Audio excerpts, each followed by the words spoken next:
WhatsApp everyone, myself Vishesh Manwadi camera. आज के इस वाले वीडियो पे मैं genesis of the battle god का चैप्टर्स को एक्सप्लेन करने वाला हूँ। आई होप आप लोगों को ये एक्सप्लेनेशन अच्छा लगेगा। तो चलिए बिना किसी देर के शुरू करते हैं आज का वीडियो। अभी यहाँ पे हमें एसोसिएशन के अंदर का सीन दिखाया जाता है, जहाँ पे कोई एक पर्सन याशा का जो मेडिकल रिपोर्ट था उसको पढ़ रहा था। वो कहता है कि सच में वो हेविली वुंडेड है। हाँ, ये रिपोर्ट देख के तो ऐसा ही लग रहा है कि याशा अभी खुद के टॉप कंडीशन पे तो नहीं है। क्या उसे इसी मौके का फायदा उठाना चाहिए जिससे वो पूरे के पूरे इंसिडेंट को यहीं पे संभाल लेगा। तभी एक और पर्सन यहाँ पे उसे कहता है कि वो यागागी के यानी कि याशा का जो मैटर है उसे पहले ही डील कर लेगा, इससे पहले याशा रिकवर कर पाए। यहाँ पे वो लॉ का एक लूप होल यूज करेगा। अब इस पर्सन का नाम था कोंडो काजुकी, जो चीफ था इंटेलिजेंस डिपार्टमेंट का। काजुकी का जो बॉस था वो यहाँ पे काजुकी को पूछ लेता है कि वो किस टाइप के पर्सन को यहाँ पे असाइन करेगा इस काम के लिए। काजुकी भी कहता है कि वो ऐसे दो पर्सन को यहाँ पे इस काम के लिए भेजेगा जो अभी खुद के सेकेंड स्टेज में है। अब जो बॉस था वो भी यहाँ पे पूछ लेता है कि ऐसा क्या कोई पॉसिबिलिटी है कि वो दो पर्सन यहाँ पे अवेकेंड है। काजुकी कहता है कि ये इम्पॉसिबल बात तो नहीं है, ऐसा हो भी सकता है। जो बॉस था वो कहता है कि ठीक है, उसे समझ आ चुका है, ये उतना बड़ा प्रॉब्लम उनके लिए नहीं होने वाला। बट ये जो सिनेरियो है ना, ये थोड़ा सा बॉस के लिए भी यहाँ पे डिसअपॉइंटिंग है। तभी हम लोग यूनिवर्सिटी का सीन देख पाते हैं। यहाँ पे याशा ऑलरेडी लौट आया था। तभी एक लड़का वहां पे याशा को गुस्से में कहता है कि सच में वो भी लौट आया है। उसे तो ऐसा लग रहा था कि वो अभी मारा गया था। अब ये लड़का याशा को देख के तो बहुत ज्यादा गुस्सा था। याशा भी कहता है कि वो बहुत ज्यादा शुक्रगुजार है उसके इस लाउड वॉइस के लिए। तो फिर से उसे नॉस्टैल्जिया याद आ गया। वो लड़का याशा को पूछ लेता है कि इन 5 सालों में याशा असलियत पे कहाँ पे था। याशा भी कहता है कि वो अब्रॉड गया था स्टडी के लिए एंड वहां पे उसे बहुत सारे लोगों के साथ मुलाकात हुआ था। लड़का भी कहता है कि फिर से याशा कोई डर्टी वर्क तो स्टार्ट नहीं कर दिया है ना पहले जैसा। याशा भी खुद के पास्ट को सोचता है एंड कहता है कि डर्टी वर्क, हाँ हो सकता है ऐसा होगा। यहाँ पे उसने ऑलरेडी बहुत सारे चीजों को तो कर ही चुका है।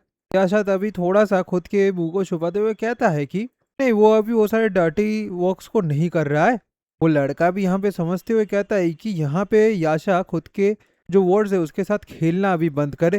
याशा को तभी एक ग्रुप दिखाई देता है। वो उस लड़की को पूछ लेता है कि वो लोग असलियत पे कौन है। वो लड़का कहता है कि ये असलियत पे पैराडाइज के मेंबर्स हैं एंड वो सबके सब जो नॉर्थर्न कंट्री है वहां से आए हैं। याशा भी हैरान होते हुए पूछ लेता है कि क्या एक यूनिवर्सिटी के अंदर ये लोग माफिया का कॉस्प्लेइंग कर रहे हैं क्या।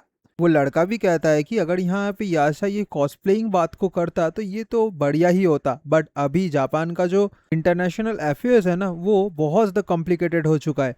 अभी यहाँ का जो ऑयल है ना वो रिप्लेस होके एक न्यू जनरेशनल एनर्जी में कन्वर्ट हो चुका है, जो है एनर्जी पैक। तो एनर्जी पैक को यूज करके इवन पर्सन्स ह्यूमन बॉडी को भी ओवर लिमिट करके अवेकनर्स बन सकते हैं। जापानी ऐसा एक कंट्री था जिसने इस एनर्जी को यहाँ पे डेवलप किया था। इसी वजह से जापान अभी फ्लडेड हो चुका है अवेकनर्स से। इसी वजह से जो अंडरवर्ल्ड ऑर्गेनाइजेशंस है ना वो भी खुद के चालों को चलना स्टार्ट कर चुके हैं। वो सब के सब तो यहाँ पे इसीलिए आए हैं जिससे वो कल्चरल एक्सचेंज कर पाए, बट असलियत पे ये सब के सब स्पाइस है। लड़का फिर कहता है कि नहीं, ये सब के सब माफिया जैसे ही है। यहाँ पे पैराडाइज आया था नॉर्दर्न कंट्री से, पियो स्ट्रीम आया था ईस्टर्न कंट्रीज से एंड हैंगरैंग था जापान से। इन सबके पास सिर्फ एक ही आर्बिटरी रूल फॉलो होता था। अगर उनके कोई एक काम को लेके उनको प्रॉब्लम होता है तो वो डायरेक्टली आके उनसे फाइट कर सकते हैं, उनको चैलेंज कर सकते हैं। अब यहाँ पे पहले स्टूडेंट सेल्फ गवर्निंग कमेटी था जिसके पास ये आर्बिटरी ऑथोरिटी रहा करता था, बट अभी ये जो कमेटी है ना इसका भी पूरा ऑथोरिटी बेसिकली खत्म हो चुका है। याशा भी कहता है ये सब तो बहुत ज़्यादा टाइम वेस्टिंग है। तभी एक और लड़का यहाँ पे याशा के पास आ जाता है। वो यहाँ पे याशा की तरफ देखते हुए कहता है कि वो उसके रास्ते पे खड़ा हुआ है। याशा भी यहाँ पे थोड़ा सा सीरियस लुक देता है उस लड़के को। तभी वो लड़का कहता है उसके रास्ते से हट जाने के लिए। याशा एंड वो लड़का दोनों ही एक दूसरे की तरफ देख रहे थे। तभी वहाँ पे एक और लड़का आ जाता है। वो यहाँ पे उस लड़के को रोकते हुए कहता है कि वो क्या वहां से पास थ्रू नहीं कर सकता। यहाँ पे ये इसलिए है क्या कि उसका बॉडी इतना ज्यादा बड़ा है। अब जो बड़ा लड़का था वो बहुत ज्यादा गुस्सा हो जाता है। वो कहता है कि इससे पहले तो उसने उसके फेस को देखा नहीं था। क्या वो यहाँ पे हैंगरैंग ग्रुप को चैलेंज करने का कोशिश कर रहा है? क्या पैराडाइज के लोग उसे ये नहीं सिखाया है कि कैसे वो खुद के मुंह को बंद रखे? अब हैंगरैंग का जो मेंबर था वो पैराडाइज के उस मेंबर के ऊपर एक पंच मारने का कोशिश करता है, बट पैराडाइज का मेंबर उसके हाथ को वहीं पे रोक लेता है एंड कहता है कि ऑफ कोर्स उसे सब कुछ पता है। यहाँ पे पैराडाइज के मेंबर्स ने ऑलरेडी उसे कह दिया था कि ये जो बच्चों का खेल है ना, इसमें एडल्ट जैसे कि उसको घुसना बिल्कुल नहीं चाहिए। तभी यहाँ पे जो पैराडाइज का लीडर थी ना, वो आ जाती है एंड खुद के मेंबर को रुकने के लिए कहती है कि यहाँ पे एनफ हो चुका है उनका फाइट। तो लड़की यहाँ पे हैंगरैंग के मेंबर को पूछती है कि क्या हैंगरैंग अभी ये प्लान कर रहा है कि वो बैलेंस को फिर से टिप करेगा। अब पैराडाइज का वो मेंबर डायरेक्टली कहता है कि ये तो जैंग क्विजियांग है पैराडाइज का। तभी उन दोनों का ही नजर याशा की तरफ पड़ता है। अब जो पैराडाइज का मेंबर था ना, वो यहाँ पे याशा की तरफ देखते हुए कहता है कि ऐसे वो खुद को लेके परवाह नहीं करता। याशा भी सोचता है कि इस लड़के के साथ क्या हुआ है, क्या ये लड़के को याशा के बारे में कुछ पता है। जैंग क्विक्सिया भी यहाँ पे याशा के पास से चलते हुए कहती है कि ये लड़का कुछ भी नहीं है, यहाँ पे ये सिर्फ खड़े खड़े देख ही सकता है, यहाँ पे वो इटर्नल लाइफ तो हो ही जाएगा, ये लड़का बेसिकली एक ट्रैश है। अब याशा का दोस्त यहाँ पे उसे कहता है कि यहाँ का सिचुएशन कुछ इस तरीके का हो चुका है, सच में इस जैसा एक प्रेस्टिजियस यूनिवर्सिटी अभी इस तरीके से ट्रीटेड हो रहा है। तभी वहाँ पे दौड़ते हुए एक और लड़का आ जाता है एंड वहाँ पे एक पर्सन को सेंसी कह के पुकारता है एंड कहता है कि क्या वो ठीक है। यहाँ पे वो कहता है कि वो माफी मांग रहा है बिकॉज वो इतना ज्यादा लेट आया। अब इस लड़के का नाम था ताचिबाना योरी, जो स्टूडेंट सेल्फ गवर्निंग कम्युनिटी का प्रेसिडेंट था। याशा का दोस्त अभी ताचिबाना को समझाता है कि यहाँ पे वो लोग तो बिल्कुल भी हर्ट नहीं हुए हैं, तो उसे इतना ज्यादा वरीड फील नहीं करना चाहिए। ताचिबाना भी यहाँ पे कहता है कि वो बहुत ज्यादा एशेम्ड फील कर रहा है खुद के इस साइड को उनको शो करने की वजह से। उनको शायद से अभी समझ आ ही चुका होगा कि उनका ये जो कमेटी है ना, उसका अब हालत कुछ इस तरीके का हो चुका है। ये एक ऐसा ऑर्गेनाइजेशन है जिसका सिर्फ नाम ही बचा है, उसका कोई पर्पस नहीं है। याशा भी यहाँ पे थोड़ा बहुत सोचने लगता है। याशा का दोस्त अभी कहता है कि क्या उसे ये सब कुछ समझ आ रहा है। ताचिबाना भी यहाँ पे कहता है इस वजह से ही क्या यहाँ पे याशा उन सबको थोड़ा सा संभाल सकता है। वो एक्साइटेड होके याशा को काउंसिलर यागीमोटो कह के पुकारता है। याशा तभी यहाँ पे कहता है ठीक है, वो खुद के काम को करेगा, बट तभी वो सोच में पड़ जाता है। यहाँ पे तीनों के ही अंदर थोड़ा सा कंफ्यूजन था। ताचिबाना यहाँ पे यानागीमोटो को पूछ रहा था कि क्या सवायामा सेंसी ने उनको पूरा का पूरा सिचुएशन समझाया नहीं है। अब याशा तो ये सारे बात को सुन के थोड़ा सा गुस्सा होने लगता है। ताचिबाना कहता है कि सवायाना सेंसी ने यहाँ पे प्रॉमिस किया था कि वो एक अमेजिंग पर्सन को लेके आएगा काउंसिलर के हिसाब से। सवायामा यहाँ पे याशा को कहता है कि फाइनली उसे पता चल ही गया। हाँ, याशा भी गुस्से में यहाँ पे सवायामा को कहता है कि वो इस जैसा काम कैसे कर सकता है, वो एक फूल है। याशा एक और बात सीरियस होकर पूछ लेता है कि वो इस वाले पोजीशन को एक्सेप्ट करेगा या नहीं, ये तो बात का बात है, बट क्या वो लोग इतना सर्टेन है कि वो ये जो गैंग्स है उनसे अलग है। यहाँ पे अगर उनको ऑथोरिटी मिल जाता है फिर भी वो क्या इसी तरीके का हम्बल नेचर को रखेंगे। अब ताचिबाना भी ये सारे बातों को सुनकर थोड़ा सा परेशान हो जाता है। ताचिबाना कहता है कि हाँ, वो लोग जरूर से चेंज होंगे। याशा भी सोचता है, देन कहता है कि इसका मतलब यही है कि उसके साथ उन दोनों का कोई भी अभी काम नहीं है, वो यहाँ पे कुछ भी नहीं कर सकता। ताचिबाना कहता है कि वो डेफिनेटली यहाँ पे चेंज होगा। यहाँ पे अगर उनको ऑथोरिटी वापस मिल जाता है तो यहाँ पे कुछ भी हो जाए, यहाँ पे उसे खुद के काउंसिलर को एक स्टेपिंग स्टोन की तरह ही क्यों ना यूज करना पड़े, वो इस रॉटन स्कूल को यहाँ पे ठीक करेगा जिससे वो फिर से प्राउड कर पाए। तभी हम लोग याशा एंड बाकी दोनों को स्कूल ग्राउंड में बैठे हुए देखते हैं। वो तीनों ही एक दूसरे के साथ बात कर रहे थे। याशा यहाँ पे ताचिबाना को कहता है कि उसके पास सच में करिश्मा जरूर से है। ताचिबाना भी यहाँ पे कहता है कि प्रेसिडेंट का एक मेन एबिलिटी ये रहना चाहिए कि उनको यहाँ पे अल्कोहल टॉलरेंस रखना है। याशा भी कहता है कि हाँ, वो इस बात को लेके तो एग्रीड है। फिर ताचिबाना यहाँ पे याशा को एक क्वेश्चन पूछ लेता है। यहाँ पे जितने दूर तक ताचिबाना को पता है कि वो यानी कि याशा के सेंसी से बहुत ज्यादा क्लोज है। यहाँ पे वो दोनों एक दूसरे के साथ मुलाकात कैसे किए थे। तभी हम लोग याशा के पास्ट का सीन देख पाते हैं। अब यहाँ पे हमें के सेंसी के बारे में भी बताया जाता है, जो एक बहुत ज्यादा स्केरी पर्सन था। यहाँ पे हम लोग किसी एक लड़के को जमीन पे गिरे हुए देखते हैं के सेंसी के सामने। अब याशा यहाँ पे पास्ट में बहुत ज्यादा लड़ाकू एक लड़का था। याशा एक ग्रुप ऑफ मेंबर्स को यहाँ पे वो एक रीजन की वजह से बहुत ज्यादा पीट दिया था। तभी वो एक लड़के के सामने खड़े रह के पूछ लेता है कि क्या वो लोग खुद के इस काम को लेके इतना ज्यादा प्राउड है, वो लोग सिर्फ और सिर्फ वीक को बुली ही करना जानते हैं। देखने से ऐसा ही लग रहा है वो 6 लोग बहुत ज्यादा ओवर एस्टिमेट कर रहे हैं खुद के पावर्स को। यहाँ पे उन सबसे करीब रहना भी उसके लिए एक ट्रैश फीलिंग दे रहा है। याशा यहाँ पे बहुत ज्यादा सीरियस था। तभी वो लड़का यहाँ पे खुद के हाथों को हिलाने लगता है। तो यहाँ पे जो 6 पर्सन्स थे ना, वो इसी लड़के को बुली कर रहे थे। याशा तभी उस लड़के के सामने जाके पूछ लेता है कि देखने से ऐसा ही लग रहा है कि उसके बॉडी के ऊपर वही सेम सिम्टम्स है जैसा उसके पास है। क्या उसे ऐसा महसूस हो रहा है कि उसका बॉडी एंड सोल यहाँ पे टोन अपार्ट हो रहा है? अब इस लड़के का हालत तो बहुत ज्यादा खराब था। आशा कहता है कि इस प्रोसेस का नाम उसने मोल्टिंग दिया है। आशा कहता है कि उसने ये चीज को यहाँ पे अगर देख ही लिया है तो वो उसे ओवरलुक नहीं कर सकता। तब तक उसका ये जो मोल्टिंग प्रोसेस है ये खत्म नहीं हो जाता, तब तक के लिए याशा यहाँ पे उसे प्रोटेक्ट करेगा एंड कोई भी उसे टच नहीं कर पाएगा। ये प्रोसेस खत्म होने के बाद वो खुद के रास्ते पे जा सकता है। अब ये लड़का ही असलियत पे के सेंसी था। अभी हम लोग प्रेजेंट का सीन देख पाते हैं। के सेंसी यहाँ पे खुद की कुर्सी में बैठे हुए सोच रहा था कि क्या यही नॉस्टैल्जिया का फीलिंग है।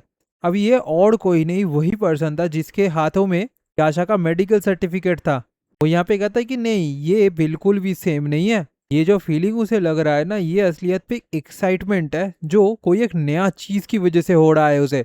वो तभी याद करता है कि कैसे आशा ने भी उस मोल्टिंग जैसे सेम प्रोसेस को उसी टाइम पे एक्सपीरियंस किया था। ये बिल्कुल भी वियर्ड नहीं है कि तब तक याशा ऑलरेडी उस प्रोसेस से हील्ड हो चुका था। बट ये सोचने वाला बात जरूर है कि तब भी याशा इतना ज्यादा फाइन कैसे था। क्या ऐसा हो सकता है कि याशा ऑलरेडी खुद के नेक्स्ट स्टेज में चला गया है? के सेंसी तो यहाँ पे इस बारे में थोड़ा सा सोचने लगता है। वो तभी कहता है कि पैराडाइज एंड हैंगरैंग ग्रुप के जितने सारे अवेकनर्स हैं वो सबके सब एडिशनली 7 स्टार सोसाइटी के ही मेंबर्स हैं।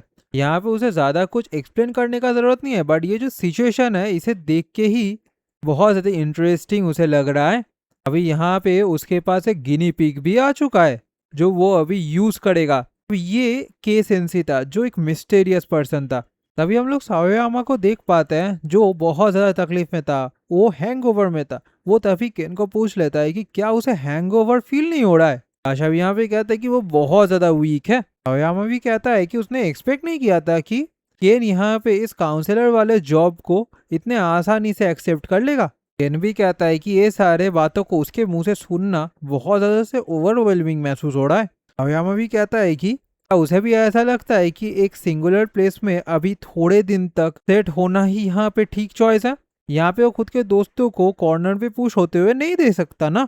यहाँ पे कुछ भी हो जाए वो बहुत ज्यादा ग्लैड है कि याशा उनके ग्रुप में ज्वाइन हुआ है। याशा कहता है कि यहाँ पे वो इस ग्रुप में लॉजिंग की वजह से सिर्फ ज्वाइन नहीं हुआ है, ये इसीलिए बिकॉज उस लड़के का जो ट्रू फीलिंग है उसे याशा महसूस कर पाया है। याशा एक ऐसा पर्सन है जिसे पता है कि कौन पर्सन कब यहाँ पे झूठ कह रहा है, वो उसे आसानी से पकड़ सकता है। याशा ऐसे लोगों को ही पसंद करता है जो प्रिटेंड नहीं करते खुद के पर्सनालिटी को लेके। साओयामा भी कहता है कि इस जैसे पर्सन्स इस एरा में ढूंढना तो बहुत ज्यादा रेयर है। तो साओयामा यहाँ पे पानी को पी रहा था, वो तभी कुछ बातों को करने जाता है, तभी एक लड़की आके याशा को पुकारता है जिसे देख के यहाँ पे साओयामा भी बहुत ज्यादा हैरान हो जाता है। अब ये और कोई नहीं मिया आ रहा थी। वो यहाँ पे याशा को देखते हुए कहती है कि ये तो बहुत बड़ा कोइंसिडेंस है। तभी साओयामा को खुद का पास्ट बातों को याद आ जाता है। वो तभी बहुत ज्यादा कंफ्यूज हो जाता है। यार अभी तभी यहाँ पे याशा को पूछ लेती है कि वो यहाँ पे क्या करने के लिए आए हैं। याशा भी कहता है उनको ऐसा तो नहीं लगता ना कि वो यहाँ पे एक स्टूडेंट की तरह आया है। साओयामा भी गुस्सा होकर याशा को पकड़ते हुए कहता है कि वो सच में यहाँ पे घर पे लौट आया है, हाँ वो इस तरीके से काम कर रहा है। याशा भी तभी यहाँ पे कहता है कि कभी कभी तो उसे भी ऐसा लगता है कि क्या सच में साओयामा एक नाइस पर्सन है भी या नहीं। याशा तभी यहाँ पे मियाड़ा सन को पूछ लेते कि वो अभी यहाँ पे क्यों आए हैं। मियाड़ा भी कहती है कि वो यहाँ पे एक स्टूडेंट का इंटरव्यू लेने के लिए आए हैं। यहाँ पे उसे ऐसा खबर मिला है कि बहुत सारे ऑर्गेनाइजेशंस अभी ऑलरेडी खुद के पावर को राइज करने वाले हैं इस कैंपस के अंदर। अभी हम लोग बहुत सारे स्टूडेंट्स को यहाँ पे देख पाते हैं जो मियाड़ा के तरफ ही देख रहे थे। मियाड़ा कहती है कि ये यूनिवर्सिटी कंट्री के अंदर टॉप में है, इसी वजह से बहुत सारे एक्सटर्नल इन्फ्लुएंसर्स भी इस यूनिवर्सिटी की तरफ अट्रैक्ट होते हैं। वो यहाँ पे ये जानने के लिए आए हैं कि यहाँ का सिचुएशन कितना बुरा है। मियाड़ा तभी परेशान होते हुए कहती है कि बट कोई भी इंटरव्यू देने के लिए तैयार ही नहीं है। याशा तभी यहाँ पे कहता है कि वो तो बहुत ज्यादा हैरान है कि अभी तक मियाड़ा यहाँ पे जिंदा है। मियाड़ा भी कहती है कि वो एम्प्टी हैंडेड खुद के ऑफिस में वापस तो नहीं जा सकता, उसका लीडर अभी बहुत ज्यादा गुस्सा होगा।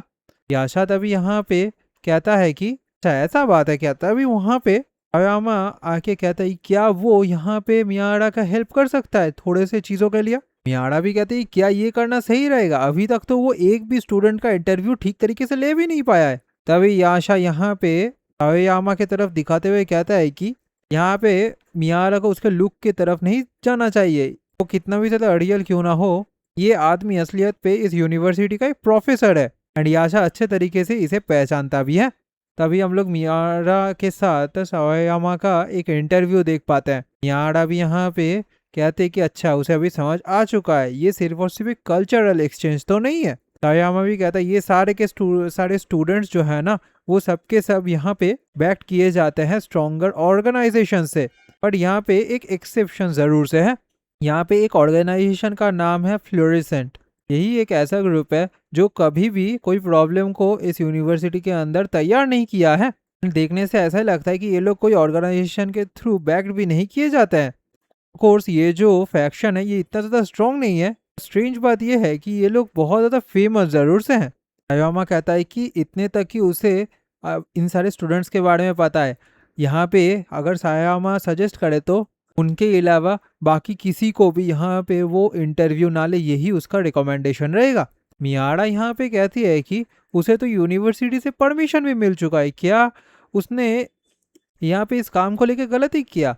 क्या यहाँ पे वो टैक्टिकल इस काम को सही तरीके से नहीं कर पा रहा है? तभी यहाँ पे सायामा कहता है कि नहीं, ये ऐसा केस नहीं है। यहाँ पे ये इसलिए है बिकॉज वो एक आउटसाइडर है, इसी वजह से बाकी सब उसको ओवरलुक्ड कर रहे हैं। मियारा भी कहते हैं कि उसे पता नहीं है वो यहाँ पे किस बारे में बात कर रहा है। सायामा तभी यहाँ पे मियारा को कहता है कि अभी उसे थोड़ा बहुत और काम करना है, तो यहाँ पे वो अभी एक्सक्यूज मांग रहा है एंड वो तभी वहां से जाने लगता है। मियारा भी तभी उसे थैंक्स कहते हुए कहता है कि बहुत ज्यादा शुक्रगुजार है इन सारे इन्फॉर्मेशन के लिए।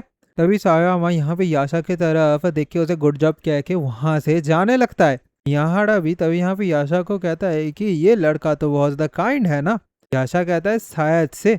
वो तभी मियारा को पूछ लेती है कि वो अभी क्या करने वाली है। मियारा भी कहती है कि वो अभी थोड़ा बहुत और ट्राई करना चाहती है। याशा कहता है कि हाँ, यहाँ पे अगर मियारा चाहे तो वो इस कैंपस को घूम के देख जरूर से सकती है, बट यहाँ पे आशा के साइड को वो कभी छोड़ के दूसरे साइड में ना जाए वरना उसे खतरा रहेगा। अब ये बात को सुन के मियारा तो शर्माने लगती है एंड हाँ कहती है। मियारा यहाँ पे खुद के सपनों पे दुनिया में खो जाती है एंड सोचने लगती है कि क्या इसका मतलब यही है कि उसके साथ याशा का एक कैंपस डेट होने वाला है। तभी हम लोग एक लड़के को देख पाते हैं जो यहाँ पे आके मियारा को ढूंढने लगता है। वो यहाँ पे कहता है कि वो रिपोर्टर कहाँ है। यहाँ पे उसे ये पता चला है कि वो सबके सब यहाँ पे खुद के नोट्स को स्टिप कर रहे हैं इस यूनिवर्सिटी के अफेयर्स को लेके। क्या वो एक ऐसा लड़की है जो स्टूडेंट कम्युनिटी को यहाँ पे एंड्योर भी कर पाएगा? अब ये लड़का तो बहुत ज़्यादा गुस्से में था। याशा तभी उस लड़के को कहता है कि ये पर्सन असलियत पे एक आउटसाइडर है। अब वो लड़का यहाँ पे कहता है कि अच्छा, ये लड़की अगर आउटसाइड से आया है तो ये लड़की तो सिर्फ एक पेस्ट के बराबर है। तभी वो लड़का डायरेक्टली मिहारा के ऊपर अटैक करने के लिए आगे बढ़ता है, बट याशा इस चीज़ को पहले ही देख लेता है। मिहारा को पकड़ते हुए उस अटैक से उसे थोड़ा सा पीछे लेके आ जाता है, जिस वजह से मिहारा को खड़ोस तक नहीं पहुंचता, बट वो थोड़ा सा घबरा जरूर से जाती है। वो लड़के ने भी यहाँ पे एक वुडन बेंच को वहां पे तोड़ दिया था। वो यहाँ पे कहता है ये जो डिसिप्लिनरी कोड है ना वो अभी केओस में आ चुका है। यहाँ पे वो स्टूडेंट कम्युनिटी क्या इसी तरीके से सिर्फ देखते रहेंगे? याशा भी कहता है ये तो बिल्कुल यूजुअल है। तभी वो लड़का यहाँ पे कहता है कि क्या परहैप्स वो लोग पैराडाइज का जो बात है उन सबको रेजिस्ट करना चाहता है। याशा भी कहता है कि वो यहाँ पे रेजिस्ट क्यों करेगा। वो लड़का तभी मियारा के सामने आके कहता है कि उसे पहले से ही बताया गया था, उसे यहाँ पे इतना ज़्यादा स्ट्रॉन्ग एक्ट नहीं करना चाहिए। याशा भी तभी यहाँ पे कहता है रेजिस्ट का मतलब यही है ना कि इससे नॉर्मल लोग यहाँ पे स्ट्रगल ना करे खुद के राइट्स को स्टोल होते हुए देखने से। बट ऑफ कोर्स ये राइट्स को याशा उनसे तो ज़रूर से छीन नहीं लेगा। अब मियारा भी याशा की तरफ देख के थोड़ा सा परेशान हो जाता है। वो लड़का भी यहाँ पे हैरान होते हुए कहता है कि उसने क्या कहा। याशा तभी यहाँ पे कहता है कि वो कॉमेडी के बिहाफ में एक चीज को डिक्लेयर कर रहा है। यहाँ पे वो पैराडाइज के अगेंस्ट में एक डुएल करने वाला है। यहाँ पे वो लोग जितना चाहे उतना रेजिस्ट कर सकते हैं। अभी हम लोग ताचिबाना को देख पाते हैं जो यागीमोटो के बारे में कुछ खुद के नोट में लिख रहा था। तो यहाँ पे ये भी कहता है देखने से ऐसा ही लग रहा है यागीमोटो सन सच में एक रिलायबल पर्सन जरूर से है। वो भी इस चीज को लेके थोड़ा सा सोच में जरूर से था, बट वो इस बारे में कंक्लूजन जितनी जल्दी हो सके ड्रॉन करना चाहता था खुद के ही दिमाग में। तब यहाँ पे सोचते कि शायद से उसे थोड़ी देर और देखना चाहिए यागीमोटो सान को एंड वेट करना चाहिए।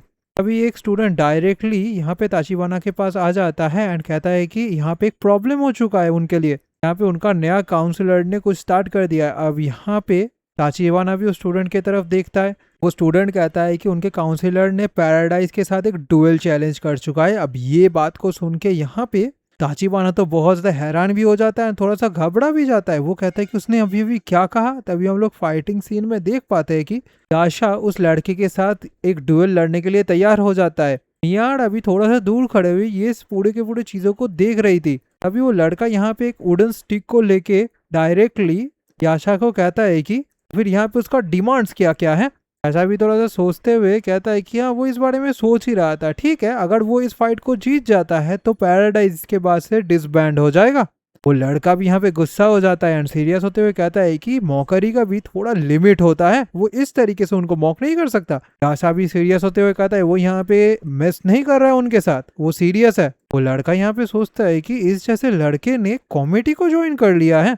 जो लड़का कहता है ठीक है, अगर वो इस डुएल को जीत जाता है। तभी वहां पे ताचिबाना आ जाता है एंड कहता है उनको थोड़ा सा रुकने के लिए। यहाँ पे कहता है कि यागामोटो सेंपाई अभी अभी इस यूनिवर्सिटी को ज्वाइन किए हैं कल ही, उन्हें इस यूनिवर्सिटी का कोई भी रूल्स के बारे में कोई समझ नहीं है और उन्हें पता भी नहीं ये डुएल असलियत पे क्या है। तभी यहाँ पे पैराडाइज का जो हेड थी यानी कि जैंग, वो यहाँ पे कहती है कि उसे इन सारे डुएल्स के बारे में नॉलेज रहने का तो कोई जरूरत नहीं है ना प्रेसिडेंट। अभी तो यहाँ पे यही चीज दिखाता है कि कितना ज्यादा अनकल्चर्ड हो चुका है कम्युनिटी। ताचिबाना भी बहुत ज्यादा घबराते हुए सोचता है कि अगर वो इस चीज को अभी नहीं रोकता है तो पूरा का पूरा कम्युनिटी के साथ साथ ये जो कैंपस है ये पूरी तरीके से डिस्ट्रॉय हो जाएगा। वो सोचता है कि ये सब उसका ही गलती है। यहाँ पे अगर कम्युनिटी में प्रेसिडेंट के हिसाब से उसके पास ऑथोरिटी रहता तो वो यहाँ पे उसके पोजीशन को रिलिंक्विश भी कर सकता था काउंसिलर से। अभी अगर वो यहाँ पे ये काम को करता है तो यहाँ पे कमेटी का जो इमेज है वो एटलीस्ट मेंटेन रहेगा। तभी वो थोड़ा सा सोच में पड़ जाता है। अब यहाँ पे याशा तो उसकी तरफ देखने लगता है। याशा तभी डायरेक्टली यहाँ पे ताचिबाना के पास आ जाता है एंड उसे पूछ लेता है कि क्या वो नहीं चाहता सारे के सारे चीजों को फिर से नॉर्मल देखना। यहाँ पे उसे पता है ना कि वो सारे चीजों को अकेले अचीव नहीं कर सकता। ताचिबाना भी यहाँ पे इस बात को सुन के सोच में पड़ जाता है एंड कहता है कि कोर्स उसे पता है इस बारे में किसी और से ज्यादा। याशा भी कहता है ठीक है, ये तो बढ़िया बात है। तभी एक स्टूडेंट यहाँ पे आके ताचिबाना को कहता है क्या वो ठीक है, यहाँ पे ये सब कुछ उस लड़के का ही गलती है, उसने ही फुलिशली एक्ट किया है, तो उसे अभी इस लड़के का जो पोजीशन है उसे रिलिंक्विश कर देना चाहिए। एक और स्टूडेंट वहाँ पे कहता है कि अगर हाँ वो अगर इस चीज को ऐसे ही करते रहा तो वो पूरे के पूरे कमेटी को ही ड्रैग डाउन करेगा। ताचिबाना भी कहता है कि अगर यही केस है तो ये तो पूरा पूरा पॉइंटलेस बात है। यहाँ पे वो खुद के दोस्तों को कहता है कि अब तक उन लोगों ने जो जो काम किया है वो सब कुछ सिर्फ उनके लाइफ को बचाने के लिए किया है ना। वो लोग तो अभी तक कुछ भी अचीव नहीं कर पाए हैं। अगर उन्हें कोई भी इम्पॉसिबल चीज को अचीव करना है तो उन्हें ये रिस्क तो लेना ही पड़ेगा, उन्हें एक ऐसे चीज के ऊपर बेट लगाना ही पड़ेगा जो आउट ऑफ द ऑर्डिनरी है। इवन दो याशा एक रफ पर्सन है बट उन्हें एक बार के लिए उसके ऊपर भरोसा तो दिखाना ही चाहिए। अब याशा भी यहाँ पे लड़ने के मूड में तो था। याशा तभी फिर से फाइटिंग मूड में आ जाता है, डायरेक्टली उस लड़के को कहता है कि ये उसका गलती है। वो लोग किस बारे में अभी बात कर रहे थे? तो हाँ, यहाँ पे वो खुद के विश को बताना चाहता था ना, क्या यहाँ पे वो कुछ खाने के बारे में बात कर रहा था। वो लड़का तो ये चीज को सुन के गुस्सा हो जाता है एंड वो कहता है कि वो सेम चीज को ही डिमांड कर रहा है। यहाँ पे अगर वो इस डुएल को जीत जाता है तो जो एंटायर कमेटी है वो यहीं पे डिसबैंड हो जाएगा। अभी जो प्रेसिडेंट थी वो यहाँ पे हंसते हुए खुद के सबऑर्डिनेट को कहती है कि उसे जितनी जल्दी हो सके इस लड़के को बीट अप करके इस चीज को खत्म करना है। लड़का भी यहाँ पे खुद के मूव को चलते हुए डायरेक्टली याशा के ऊपर एक स्ट्राइक देने का कोशिश करता है। जंप करते हुए याशा की तरफ जाता है एंड कहता है कि उसके वजह से आज कमेटी यहाँ पे डिस्ट्रॉय होने वाला है। वो खुद के स्टिक से याशा के ऊपर अटैक तो करता है बट याशा बहुत आसानी से उस अटैक को डॉज कर लेता है। अब ये चीज को देख के तो वो लड़का और भी ज्यादा गुस्सा हो जाता है। वो तभी खुद के स्टिक से और ज्यादा स्ट्राइक्स वहां पे देने लगता है बट याशा के लिए ये सारे स्ट्राइक्स को भी डॉज करना बहुत ज्यादा इजी था। याशा भी सोचता है कि तो फिर 7 स्टार सोसाइटी इन लोगों को बैक कर रहे हैं, हाँ यही वो पैराडाइज ग्रुप है। यहाँ पे अगर वो लोग भी इस चीज को लेके इन्वॉल्व हो चुका है तो जरूर से याशा के लिए भी उन लोगों के पास कोई डिमांड तो रहेगा ही। परहैप्स यहाँ पे ऐसे हैरैंग भी इस पूरे के पूरे काम के लिए जिम्मेदार हो सकते हैं। सोचता है कि अगर ऐसा भी केस रहा फिर भी देखने से ऐसा ही लग रहा है ये ग्रुप भी इस डुएल को इंटरफेयर करने के लिए बिल्कुल इंटरेस्टेड नहीं है। अब यहाँ पे वो लड़का तो खुद का पूरा जोर लगा रहा था याशा के ऊपर स्ट्राइक देने के लिए बट याशा तो आसानी से उन सारे स्ट्राइक्स को डॉज कर जाता है। अभी एक लड़का हंसते हुए कहता है कि ये लड़का तो कोई भी काउंटर अटैक ही नहीं कर रहा है, यहाँ पे अब तक वो सिर्फ और सिर्फ डॉज कर रहा है। सच में यही उसका एक्शन है, वो खुद के बिग माउथ को सपोर्ट करने के लिए कोई भी काम नहीं कर रहा है। अब एक और लड़के को हम लोग देख पाते हैं जो इस डुएल को बहुत ध्यान से देख रहा था, वो भी यहाँ पे सोच में था। अब जो लड़का यहाँ भी याशा के साथ फाइट कर रहा था वो गुस्से में याशा को कहता है कि वो कब ये डॉजिंग एंड रनिंग को छोड़ के असली फाइट में भी उतरेगा। याशा तभी यहाँ पे कहता है ये तो बहुत ज्यादा एनोइंग है, तभी वो एक स्ट्राइक एंड पंच डायरेक्टली उस लड़के के फेस के ऊपर मारता है। याशा सोचता है कि उसे इन जैसे ट्रैश को अभी थोड़ा बहुत तो सेपरेट करना ही पड़ेगा एंड उसका स्ट्राइक डायरेक्टली जाके उस लड़के के मुंह के ऊपर लैंड होता है एंड वो लड़का उस एक ही स्ट्राइक से वहां पे जमीन पे गिर जाता है। याशा तभी यहाँ पे कहता है कि ठीक है, वो स्टिक को अभी थोड़ी देर के लिए बोरो कर रहा है। बाकी सारे लोग जो इस डुएल को देख रहे थे वो कहते हैं ये तो इम्पॉसिबल, ये कैसा हो सकता है। वो अभी पैराडाइज के अगेंस्ट में लड़ रहा था एंड वो उसने सिंगल पंच में उस लड़के को यहाँ पे हरा दिया है। यहाँ पे इस लड़के ने कौन से मूव को यूज किया है, ये क्या है, ये जरूर से कोई कोइंसिडेंस तो होगा ही। याशा तभी उसी वाले स्टिक से यहाँ पे एक सर्कल बनाने लगता है। वो यहाँ पे कहता है कि ये सर्कल थोड़ा सा डिस्टोर्ड हो चुका है, हाँ फिर भी ठीक ही है। तभी याशा के पीछे एक और लड़का उसके ऊपर जंप करके अटैक करने का कोशिश करता है, बट याशा आसानी से उस लड़के को भी यहाँ पे डॉज कर लेता है। ये वही बड़ा लड़का था जिसने पहले याशा के ऊपर अटैक करने का कोशिश किया था, बट याशा तो यहाँ पे खुद के एक ही मूव को चलते हुए उस लड़के को जमीन पे पटक देता है। याशा तभी गुस्से में उस लड़के के पास आ जाता है एंड कहता है कि जैसा उस लड़की ने अभी अभी यहाँ पे कहा, यहाँ पे उसे सारे के सारे उस जैसे ट्रैशेस को इस तरीके से ही मारना पड़ेगा थोड़ोली। वो लड़का भी याशा को देख के बहुत ज्यादा घबरा जाता है एंड हेल्प हेल्प करके पुकारने लगता है। वो लड़का भी फिर दर्द के मारे चीखने लगता है। याशा भी यहाँ पे बहुत ज्यादा बेरहमी से उस लड़के को पीट देता है। अब जो लड़का यहाँ पे इस पूरी की पूरे फाइट को देख रहा था वो भी यहाँ पे ये चीजों को एनालाइज करने लगता है। याशा यहाँ पे उस लड़के को छोड़ ही नहीं रहा था। वो लड़का यहाँ पे याशा को रुकने के लिए कहता है। तभी हम लोग ताचिबाना को देख पाते हैं जो बहुत ज्यादा घबराया हुआ था इस पूरे इंसिडेंट को देख के। याशा भी यहाँ पे सबको कहता है कि वो तो वही काम को कर रहा है ना जो उन लोगों ने उसे करने के लिए कहा था, क्या ये अभी गुड इनफ है। वो लड़की भी यहाँ पे बहुत ज्यादा गुस्सा हो जाती है एंड कहती है कि वो एक चीकी बास्टर्ड है। याशा भी अभी यहाँ पे कहता है कि अभी नेक्स्ट कौन होगा। तभी वो खुद के नंबर्स को लिखने लगता है। वो कहता है कि नहीं नहीं, अभी तो उसे 2 लिखना था ना, उसने 1 क्यों लिखा। वो तभी यहाँ पे सारे के सारे स्टूडेंट्स एंड पैराडाइज एंड बाकी सारे मेंबर्स को गिनने लगता है। वो यहाँ पे ताचिबाना को कहता है कि क्या वो अब भी वहाँ पे खड़ा रहना चाहता है। ताचिबाना भी कहता है कि हाँ, यहाँ पे क्या गलती है। याशा तभी यहाँ पे ताचिबाना को पूछ लेता है क्या यहाँ पे मल्टीपल पीपल्स एक साथ डुएल पे ज्वाइन हो सकते हैं। फॉर एग्जाम्पल की तरह कहा जाए तो 1 वर्सेस मेनी क्या यहाँ पे हो सकता है। ताचिबाना भी कहता है कि हाँ ये बिल्कुल पॉसिबल है। यहाँ पे अगर वो लोग डिक्लेयर कर दे नंबर ऑफ पार्टिसिपेंट्स को एक एग्रीमेंट की तरह तो यहाँ पे कोई भी लिमिट तो नहीं है। आशा कहता है वो बहुत ज्यादा लेजी है हर बार काउंट करने के लिए। आशा तभी सबके सबको बुलाता है एंड कहता है कि वो सब यहाँ पे आ सकते हैं एंड वो उन सब का ओपोनेंट याशा खुद है। अब ये चीज को सुन के बाकी सारे मेंबर्स तो बहुत ज्यादा गुस्सा हो जाते हैं एंड वो लोग डायरेक्टली दौड़ते हुए याशा के ऊपर अटैक करने के लिए बढ़ने लगते हैं। यहाँ पे जितने सारे पैराडाइज के मेंबर्स एंड बाकी सारे ग्रुप के मेंबर्स थे वो याशा के ऊपर अटैक करने के लिए आगे बढ़ते हैं और सारे लोग यहाँ पे याशा के ऊपर एक साथ स्ट्राइक तो देता है, बट याशा उन सब के स्ट्राइक्स को यहाँ पे ब्लॉक भी करता है और उसके साथ साथ कहता है कि उन सब का भी हेल्प में जाना चाहिए। यहाँ पे उन लोग का हिम्मत भी कैसे हुआ कि उसके सीनियर्स के साथ वो लोग इस तरीके से बात कर रहे हैं। तभी वो एक लड़के का लेग को पकड़ते हुए डायरेक्टली उसे बहुत ज्यादा जोर से दूर फेंक देता है। वो तभी खुद का जो स्टिक था उसके साथ डायरेक्टली उन सब के साथ फाइट करने लगता है। यहाँ पे वो काफी सारे स्टूडेंट्स को एक साथ पीट रहा था। 3-4 स्टूडेंट्स तो यहाँ पे याशा को पकड़ भी लेता है उसे मारने के लिए। तभी एक स्टूडेंट खुद के स्टिक को लेकर डायरेक्टली याशा के ऊपर अटैक करने के लिए आगे बढ़ता है। वो याशा को मारने के लिए कहता है, बट याशा तो यहाँ पे बहुत ज्यादा स्ट्रॉन्ग था। वो उन सब को फेंकते हुए उन सब के ऊपर स्ट्राइक्स देने लगता है। बाकी जितने सारे स्टूडेंट्स पीछे खड़े होते हैं वो सब के सब यहाँ पे कहते हैं ना डरने के लिए, उन्हें इस लड़के को मार डालना चाहिए। याशा भी कहता है देखने से ऐसा ही लग रहा है कि उसे खुद के जूनियर्स को थोड़ा बहुत कर्टेसी तो अभी सिखाना ही पड़ेगा। वो खुद के वुडन स्टिक से ऐसे मूव्स चलता है जिससे वो बहुत आसानी से उन सारे स्टूडेंट्स को दूर फेंकने लगता है। यहाँ पे उन्हें तो थोड़ा सा ग्रेटिट्यूड तो शो करना चाहिए ना, उसके सेम्पाई अभी उन सब के साथ खेल रहे हैं एंड टाइम दे रहे हैं उनको। याशा यहाँ पे मजाक करते हुए उन सबको पीट रहा था। यहाँ पे वो लोग ये काम को ना करके याशा को इस तरीके का कर्ज दे रहे हैं। सच में वो सब के सब तो ब्रैट्स हैं। यहाँ पे वो सब तो इवन उनके सेम्पाई के साथ पोलाइट मैनर पे भी बात नहीं कर रहा है। अब याशा का जो स्ट्राइक्स था वो तो बहुत ज्यादा डेडली था। उसने लगभग सारे के सारे स्टूडेंट्स को पीट के जमीन की गिरा ही दिया था। तभी हम लोग एक और स्टूडेंट को देखते हैं जो खुद के स्टिक से ऊपर से जंप करते हुए डायरेक्टली याशा के ऊपर अटैक करने का कोशिश करता है। अभी याशा उस लड़के की तरफ देखते हुए कहता है कि उसने अभी अभी कहा था ना कि उसे यानी कि याशा को नेक्स्ट वर्ल्ड पे चला जाना चाहिए। तभी जो स्टिक था उसे पकड़ के वो खुद के हाथों से ही वहीं पे तोड़ देता है। अब ये चीज को देख के वो लड़का भी बहुत ज्यादा हैरान हो जाता है। याशा कहता है कि इसका मतलब तो ये है कि वो लोग ये कहना चाहते हैं कि याशा को अभी मर जाना चाहिए। तभी वो एक और जोरदार स्ट्राइक उस लड़के को भी देता है एंड उस लड़के का हालत तो वहीं पे खराब हो जाता है। वो लड़का वहीं पे बेहोश हो जाता है। अच्छा तभी कहता है कि अगर वो लोग इस काम को कर नहीं सकते तो ठीक है, वो लोग और ज्यादा पोलाइट मैनर पे तो ये सारे बातों को कर ही सकते थे ना।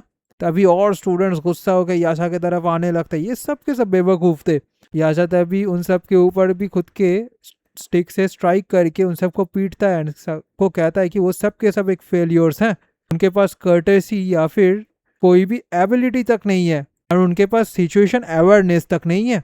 वो सब के सब सिर्फ और सिर्फ ट्रैश ह्यूमंस है। अब याशा यहाँ पे हंसने लगता है। ताचिबाना भी यहाँ पे सोचता है कि याशा यानी कि उनका काउंसिलर यहाँ पे झूठ तो नहीं कह रहे हैं। वो भी इस फाइट को देख के बहुत ज्यादा हैरान थे।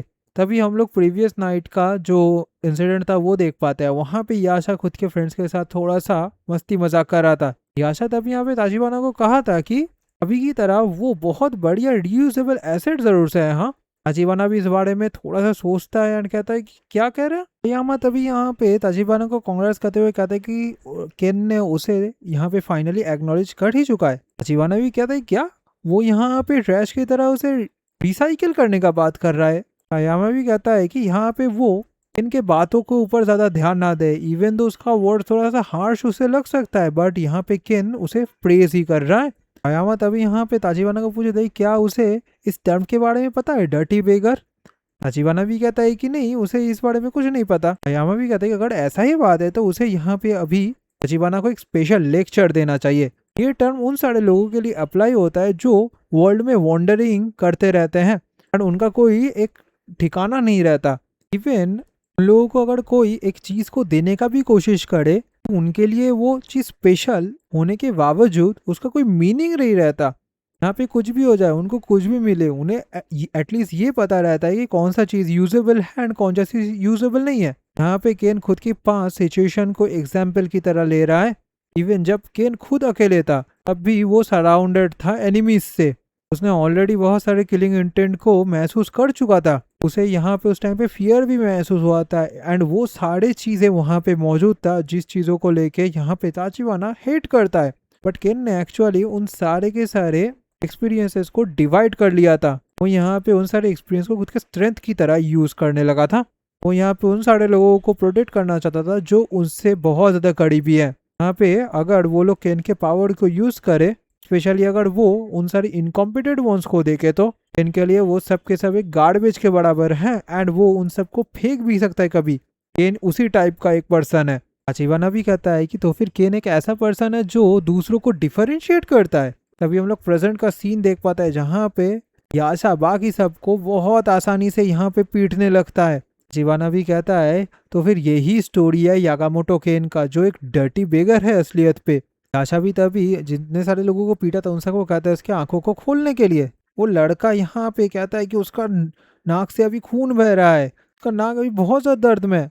याशा भी कहता है कि उसे नहीं पता कि मिड वे पे उसने कितने सारे लोगों को भी हराया है, तो फिर उसे अभी ये सारी चीज़ों को बताना चाहिए। तभी हम लोग देख पाते कि याशा के हर एक साइड में काफ़ी सारे स्टूडेंट्स का बॉडी बिखरा हुआ था। उसने उन सारे के सारे स्टूडेंट्स को ईजिली हरा दिया था।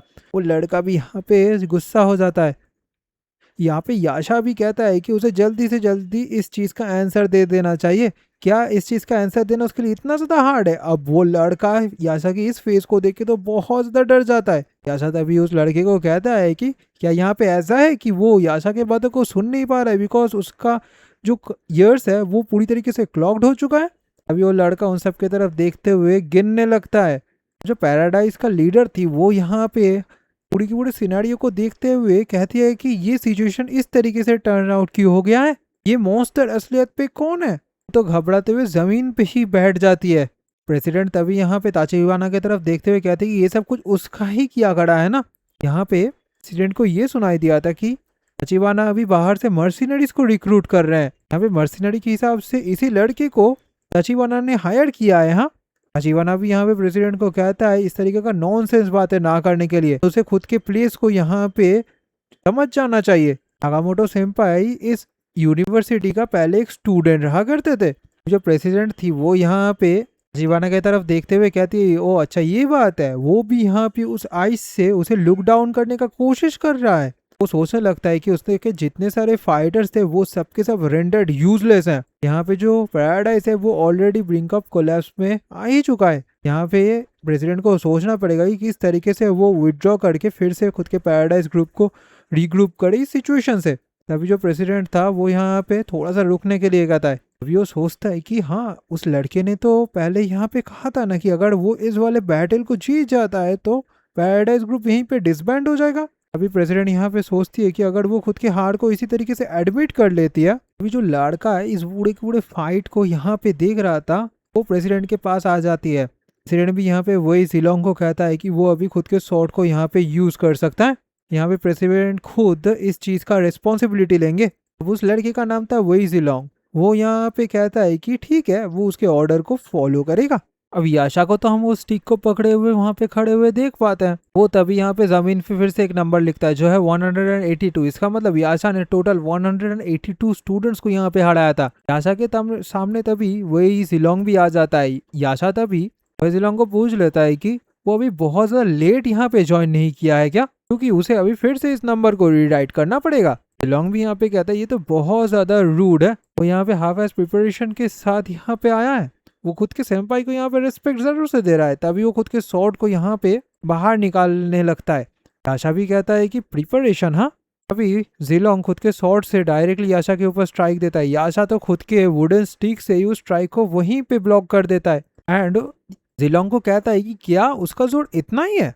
जिलोंग भी खुद के स्टेप्स को लेते हुए पीछे हट जाता है। जिलोंग तभी यहाँ पे कहता है कि यहाँ पे चल क्या रहा है। उसका प्रेजेंस या फिर प्रेशर तो बिल्कुल एबनॉर्मल या फिर स्पेशल उसे महसूस नहीं हो रहा है, तो ऐसा कैसे हो सकता है। याशा भी कहता है कि इसका मतलब यही है कि उसके साथ अगर जिलोंग का कंपेयर किया जाए तो जिलोंग कुछ भी नहीं है। याशा तो खुद के स्टिक को भी फेंक देता है एंड जिलोंग को कहता है ठीक है वो इस स्टिक का भी अभी यूज नहीं करेगा तो वो अभी लड़ने के लिए आ सकता है। ऑफ कोर्स ये स्टिक एक हैंडीकैप ही है उसके लिए जो कोई भी डिफरेंस क्रिएट नहीं कर सकता। जिलोंग भी कहता है कि देखने से ऐसा ही लग रहा है याशा अभी अभी इन सारे ट्रैश को हरा के बहुत ज्यादा कॉन्फिडेंट फील कर रहा है। नहीं, ये फाइट सच में उसके लिए इंटरेस्टिंग होगा। अभी यहाँ पे जिलोंग तो याशा के ऊपर खुद के शॉट को टांग के डायरेक्टली बहुत ज्यादा स्पीड से उसके तरफ जाने लगता है स्ट्राइक देने के लिए। जिलोंग यहाँ पे याशा को कहता है कि वो मेक श्योर करेगा कि वो याशा का जो ये बिग माउथ एंड टंग है उसे यहीं पे काट दे। अब याशा के ऊपर वो एक स्ट्राइक जरूर से देता है बट याशा उन सारे के सारे स्ट्राइक्स को बहुत ज्यादा इजीली डॉज करता है एंड डायरेक्टली जिलोंग के ऊपर एक पंच देने के लिए आगे बढ़ता है। अब जिलोंग भी यहाँ पे इस चीज को फील कर पाता है, कहता है कि ये लड़का तो बहुत ज्यादा फास्ट है। तभी जिलोंग खुद के शॉट से उस वाले पंच को यहाँ पे ब्लॉक करने का कोशिश तो करता है बट उस एक पंच को वो ब्लॉक करने के बावजूद उसका जो स्ट्राइक रेट था वो इतना ज्यादा दर्दनाक था कि उसके मुंह से वहीं पे ब्लड निकलने लगता है एंड जिलोंग पीछे की ओर जाके गिरने लगता है। अब जिलोंग खुद के शॉट को पकड़े हुए खुद के बैलेंस को बनाने का कोशिश करता है एंड थोड़ा सा पीछे जाके रुक जाता है। जिलोंग तभी यहाँ पे सोचता है कि ये क्या है, ये किस टाइप का अपसर्ड पावर है। याशा तभी यहाँ पे जिलोंग को कहता है क्या उसे ऐसा लगता है कि यहाँ पे याशा उसे रेस्ट लेने का टाइम देगा। जिलोंग भी कहता है कि वो अभी खुद के वर्ड्स को यहाँ पे वापस ले रहा है। यहाँ पे देखने से ऐसा लग रहा है कि उसने कॉमेडी को बहुत ज्यादा अंडर एस्टिमेट कर चुका है बट वो अभी सीरियसली यहाँ पे फाइट करेगा। यहाँ पे जिलोंग खुद के फुल पावर को यूज करने के बारे में सोचता है एंड वो यहाँ पे खुद के शॉर्ट स्ट्राइक को रेडी कर लेता है। वो यहाँ पे खुद के फुल स्पीड से डायरेक्टली याशा के तरफ आगे की ओर बढ़ने लगता है। जिलोंग भी तभी यहाँ पे सोचता है कि यहाँ पे और कोई बचा नहीं है जो उसके स्पीड को यहाँ पे चैलेंज कर सके। याशा भी यहाँ पे ये सब कुछ को देख रहा था। तभी जिलोंग खुद के शॉट्स को रेडी करता है। यहाँ पे वो पूछते हुए याशा को कहता है कि यहाँ पे उसे पता भी नहीं रहेगा कि उसके तरफ अभी क्या आ रहा है। अभी वो याशा के पीछे से एक स्ट्राइक देने का कोशिश करता है। वो हंसते हुए याशा को कहता है कि वो यहाँ पे याशा को रिग्रेट फील करवा के छोड़ेगा उसके लाइफ को लेके। अभी वो याशा के तरफ स्ट्राइक तो देने की कोशिश करता है बट याशा डायरेक्टली उस चीज को भी देख लेता है एंड वहां पे अभी एक बहुत ज्यादा जोरदार धमाका टाइप का होता है। बाकी जितने सारे लोग यहाँ पे इन सारे फाइट्स को देख रहे थे वो सब के सब कहते हैं कि यहाँ पे अभी भी क्या हुआ है। वो लोग तो कोई भी चीज को यहाँ पे देख नहीं पा रहे। क्या ये फाइट इतना ज्यादा स्पीड से हुआ था? यहाँ पे उन लोगों को तो बहुत ज़्यादा सोच में था कि यहाँ पे चल क्या रहा है। अभी थोड़ा सा दुआ हटते ही हम लोग देख पाते कि जिलोंग बहुत ज़्यादा हैरानी में था।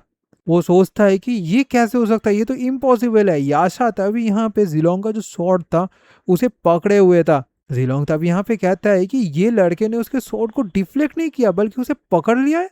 ये तो बिल्कुल नर्स है, बट ये लड़का कितना ज्यादा फास्ट है। इसका मतलब तो यही है कि ये लड़का खुद के स्पीड को यहाँ पे एडजस्ट कर रहा है जिससे वो जिलोंग को मैच करे।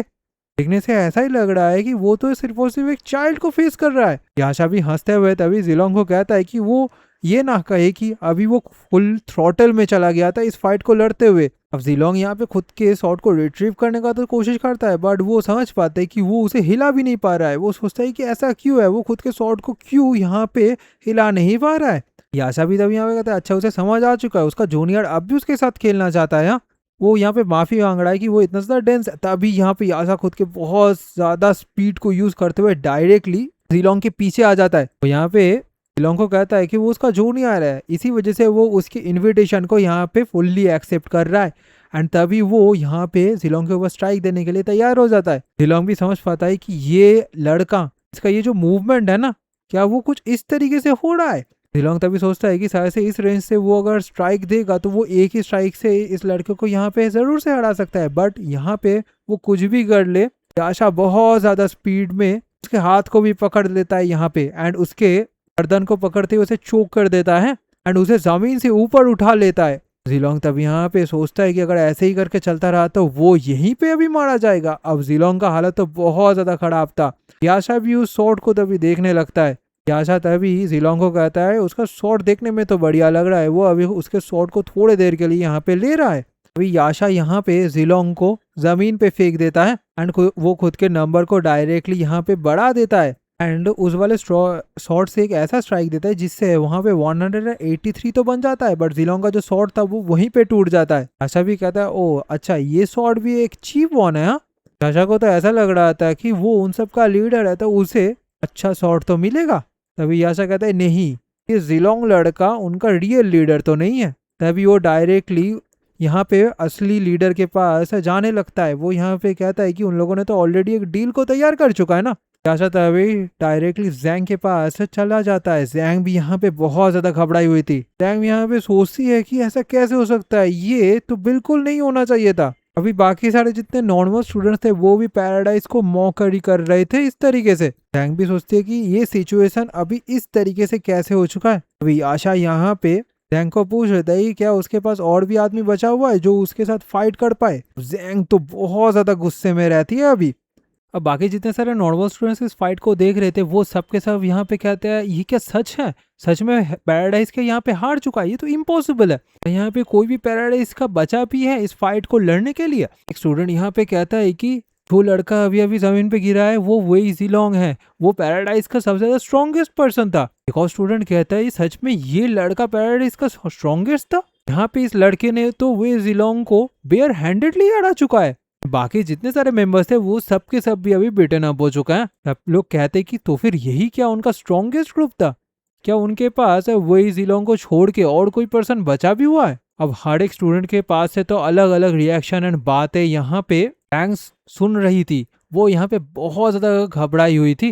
वो सारे स्टूडेंट्स यहाँ पे कहते हैं कि उनके ऊपर अभी जिस तरीके का अटैक हुआ है, जिस तरीके से उन्होंने बाकी सारे स्टूडेंट्स को ट्रीट किया है, उनके लिए तो अभी खड़ा रहना भी मुमकिन नहीं है। इसका मतलब तो यही है कि पैराडाइज अभी पूरी तरीके से खत्म हो चुका है। जैंग तो यहाँ पे ये सारे चीजों को सुन के बहुत ज्यादा गुस्सा हो जाती है एंड खुद के मन में सोचती है कि ऐसा क्यों हो रहा है, ये सिचुएशन इस तरीके से क्यों हो चुका है। वो तो अभी खुद के मुंह को भी दिखाने के लायक नहीं रही थी।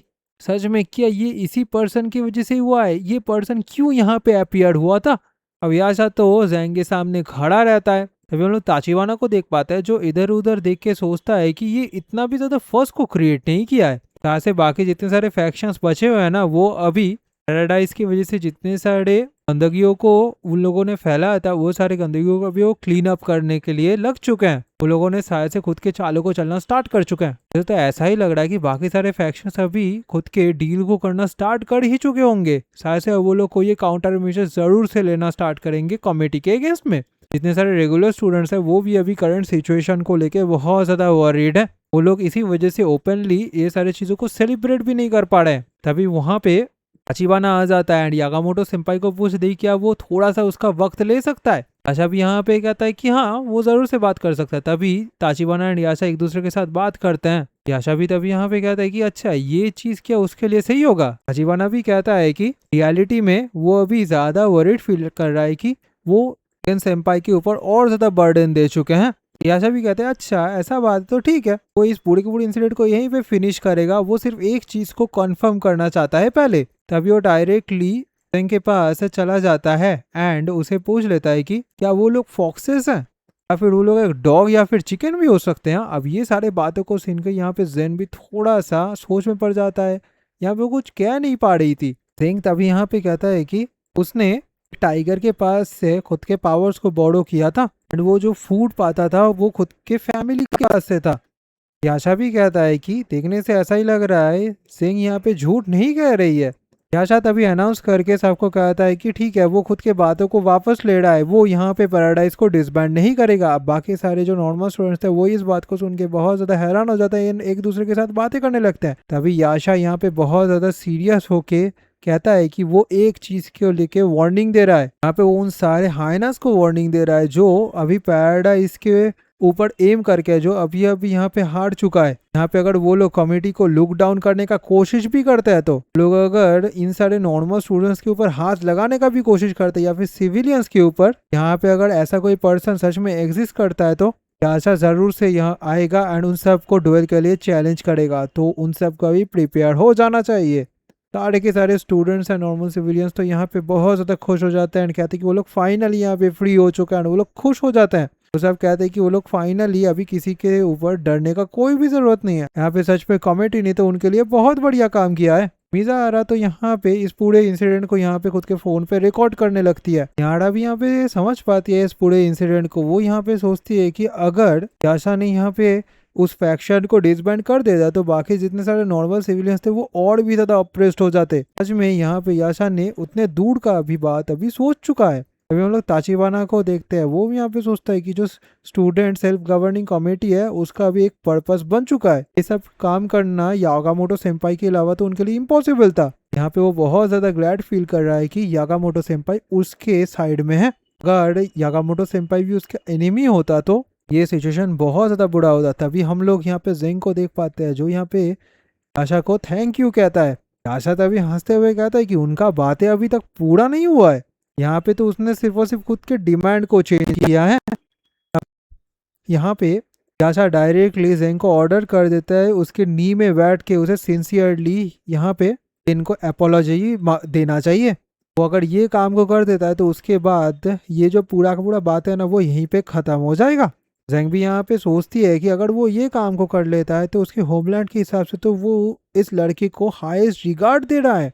याशा भी तभी यहाँ पे जेंग को कहता है कि अगर वो ये काम को नहीं करना चाहता तो क्या वो याशा के साथ यहाँ पे फाइट करना चाहता है।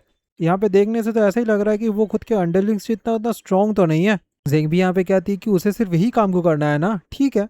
यहाँ पे वो तभी खुद के सिर को झुकाते हुए डायरेक्टली याशा को कह देता है कि वो फॉरगिवनेस चाह रहा है उनके इस रूड बिहेवियर के लिए। याशा भी यहाँ पे कहता है इस पूरे टाइम तक वो सिर्फ और सिर्फ आइवरी की वजह से ही यहाँ पे जिंदा था, उसे शायद से इस बात को मान लेना चाहिए एंड खुद के दिमाग में बैठा भी लेना चाहिए। जेंग भी यहाँ पे कहता है कि हाँ उसे समझ आ चुका है। याशा भी कहता है उसे पता है। जेंग तो जमीन के नीचे रोते हुए कहती है कि हाँ उसे समझ आ चुका है। वो तभी याशा को थैंक यू कहता है। याशा भी तभी यहाँ पे सोचता है कि अगर ये पैराडाइज नहीं है तो यहाँ पे आवरंग तो बहुत ज्यादा सस्पिशियस है। वो सारे मेंबर्स भी यहाँ पे उसे केयरफुली देख रहे थे बिकॉज यहाँ पे याशा ने इस वाले डुएल को जीत लिया है। यहाँ पे अगर याशा को उन्हें लोड आउट करना है तो उसे खुद के बेट को और ज्यादा फैलाना जरूर से पड़ेगा। अभी यहाँ पे एक और लड़की आ जाती है। वो यहाँ पे कहती है कि वो प्योर स्ट्रीम का एक रिप्रेजेंटेटिव है जिसका नाम है इशाइद नानामी। यहाँ पे कोई भी स्ट्रगल के बिना वो यहाँ याशा को बातों को ओबे नहीं कर सकता। वो कमेटी को एक 1v1 डुएल पे चैलेंज कर रहा है। याशा भी तभी यहाँ पे सोचता है वो इस लड़की को यहाँ पे यूज कर सकता है। याशा उस लड़की को डिमांड पूछ लेता है। नानामी तभी यहाँ पे कहती है कि वो प्रॉमिस कर रहा है वो इस वाले डुएल को अगर हार जाती है तो वो कमेटी के हर एक बातों को ओबे करेगी। याशा तभी यहाँ पे कहता है कि उतना बुरा भी चीज नहीं है, अगर वो जीत जाता है तो उसे क्या चाहिए। नानामी कहती है कि वो जीतने को परवाह नहीं करता, उसे कुछ भी नहीं चाहिए। नानामी कहती है वो यहाँ पे सिर्फ और सिर्फ उनके स्ट्रेंथ को दिखाने के लिए ही आई है। वो खुद के शॉट को लेके प्रिपेयर्ड हो जाती है एंड यासा के ऊपर स्ट्राइक करने के लिए रेडी हो जाती है। तभी वो बहुत ज़्यादा स्पीड से यासा की तरफ आती है एंड यासा के दूसरे साइड में भी चली जाती है। यासा भी तभी यहाँ पे सोचता है कि जो ईस्टर्न नेबरिंग कंट्रीज है ना, वो एक बहुत ज़्यादा केओटिक सिचुएशन पे अभी है कैलामिटी की वजह से। सच में उनके लिए ये टैलेंट रहना तो बहुत ज़्यादा बढ़िया बात है। अब उस स्ट्राइक की वजह से यहाँ पे सिर्फ याशा का एक बाल ही गिर गया था। नाना बीबी तभी यहाँ पे देखने लगती है एंड कहती है कि उन्हें अभी इस फाइट को यहीं पे रोक देना चाहिए बिकॉज ये फाइट अभी पॉइंटलेस है। नानामी को ऐसा ही लग रहा था कि जब भी उसने खुद के स्लैश को दिया था तब वो एक हार्ड ग्राउंड को स्लैश कर रहा था। याशा भी कहता है कि वो एक हेयर ड्रेसर बनने के लायक ज़रूर से है। याशा तभी सबको कहता है कि अच्छा यहाँ पे और कोई बचा नहीं है क्या डुएल लड़ने के लिए, तो फिर वो अभी जा रहा है थोड़ा सा रेस्ट लेने के लिए। सच में ये बहुत ज़्यादा टायरसम हो चुका है कि उसने फेस टू अवेकेनर्स को यहाँ पे फेस किया है, वो भी एक साथ। तभी एक लड़का डायरेक्टली यहाँ पे याशा के ऊपर अटैक करता है एंड उसके पंच से जो जमीन था वो वहीं पे टूट जाता है। वो लड़का डायरेक्टली यहाँ पे कहता है कि उसे अभी रेस्ट ले ही लेना चाहिए। अभी उस लड़के के पीछे एक और सबऑर्डिनेट आ जाता है एंड कहता है कि अगर याशा को यहाँ पे रेस्ट ही लेना है तो वो उसे इंटरनली ही सुला दे सकता है खुद के हाथों से। नाना भी यहाँ पे इन सब को देखते हुए सोचते हैं कि ये सब बहुत ज़्यादा स्ट्रॉन्ग है। सच में हायरैंक ग्रुप के पास इस जैसे स्ट्रॉन्ग पर्सन अब भी मौजूद है क्या? याशा तभी डायरेक्टली उन दोनों को पूछ लेता है कि वो दोनों फिर 7 स्टार सोसाइटी से बिलोंग करते हैं। अभी जो बड़ा बंदा था वो यहाँ पे कहता है कि वो किस बारे में बात कर रहा है। तभी यहाँ पे एक और लड़का कहता है कि उसे थोड़ा सा सोच के ये बात वो करना चाहिए। वो लड़का कहता है कि वो सिर्फ और सिर्फ उसे एक डुएल के यहाँ पे चैलेंज कर रहा है हाई रैंक के मेंबर के हिसाब से, तो उसे इस तरीके का जोक यहाँ पे नहीं करना चाहिए। याशा कहता है ये अभी खत्म हो चुका है। वो लड़का कहता है उसने अभी भी क्या कहा? याशा कहता है कि वो उन दोनों के बारे में बात कर रहा है, वो दोनों अभी ऑलरेडी फिनिश हो चुके हैं। अभी हम लोगों को बताया जाता है कि जब लेट 1990s था, जब 20th सेंचुरी खत्म होने वाला था, तभी यहाँ पे जो एबिलिटी यूजर्स थे वो इमर्ज होना स्टार्ट कर दिए थे। बहुत सारे ह्यूमंस के बीच में से वो सब खुद का एक जगह तैयार कर लिए थे। एबिलिटी यूजर्स वो सारे लोग थे जो एनर्जी को खुद के बॉडी के अंदर कंट्रोल एंड चैनल कर सकते थे, जिस वजह से उनका जो लिमिटेशन था वो ह्यूमन से बहुत ज़्यादा आगे बढ़ चुका था। उन्होंने ह्यूमन एबिलिटीज का जो वॉल था उसे ब्रेक कर दिया था। वो लोग सिर्फ और सिर्फ हाइट एंड स्ट्रेंथ को ही यहाँ पे गेन नहीं किए थे, इसके साथ साथ उनके पास एक्स्ट्राऑर्डिनरी फिजिकल एबिलिटीज भी आ चुका था। अगर फर्स्ट स्टेज में कहा जाए तो उन सब का physical capabilities normal human being से लगभग 4 गुना ज़्यादा है। सेकेंड स्टेज में वो बढ़ते बढ़ते 6 टाइम ज़्यादा हो जाता है। हाउएवर इन सब का जो पावर है वो 4 या फिर 16 पीपल का जो कंबाइंड पावर रहेगा उससे इक्वल नहीं होता। अगर सिचुएशन के ऊपर डिपेंड किया जाए तो उनका स्ट्रेटेजिक वैल्यू 1 डजन या फिर 100 लोगों से भी बराबर हो सकता है। बट इस जैसे पावर के साथ साथ बहुत सारे साइड इफेक्ट्स भी आता है। वो सारे एबिलिटी यूजर्स का जो बॉडीज रहता है ना वो डिटेरियोरेट होना भी स्टार्ट कर देता है। एक मिस्टीरियस फिनोमेनन की वजह से वो सबके सब यहाँ पे कमजोर भी हो जाता है। उसी पॉइंट ऑफ टाइम पे एक अननोन पायोनियर आया था जिसने एक सर्टेन ड्रग को भी लेके आया था। उन सारे पायोनियर्स ने ये भी क्लेम किया था कि उनका ये जो सर्टेन ड्रग है ना वो ये मिस्टीरियस कोलैब को प्रिवेंट कर सकता है।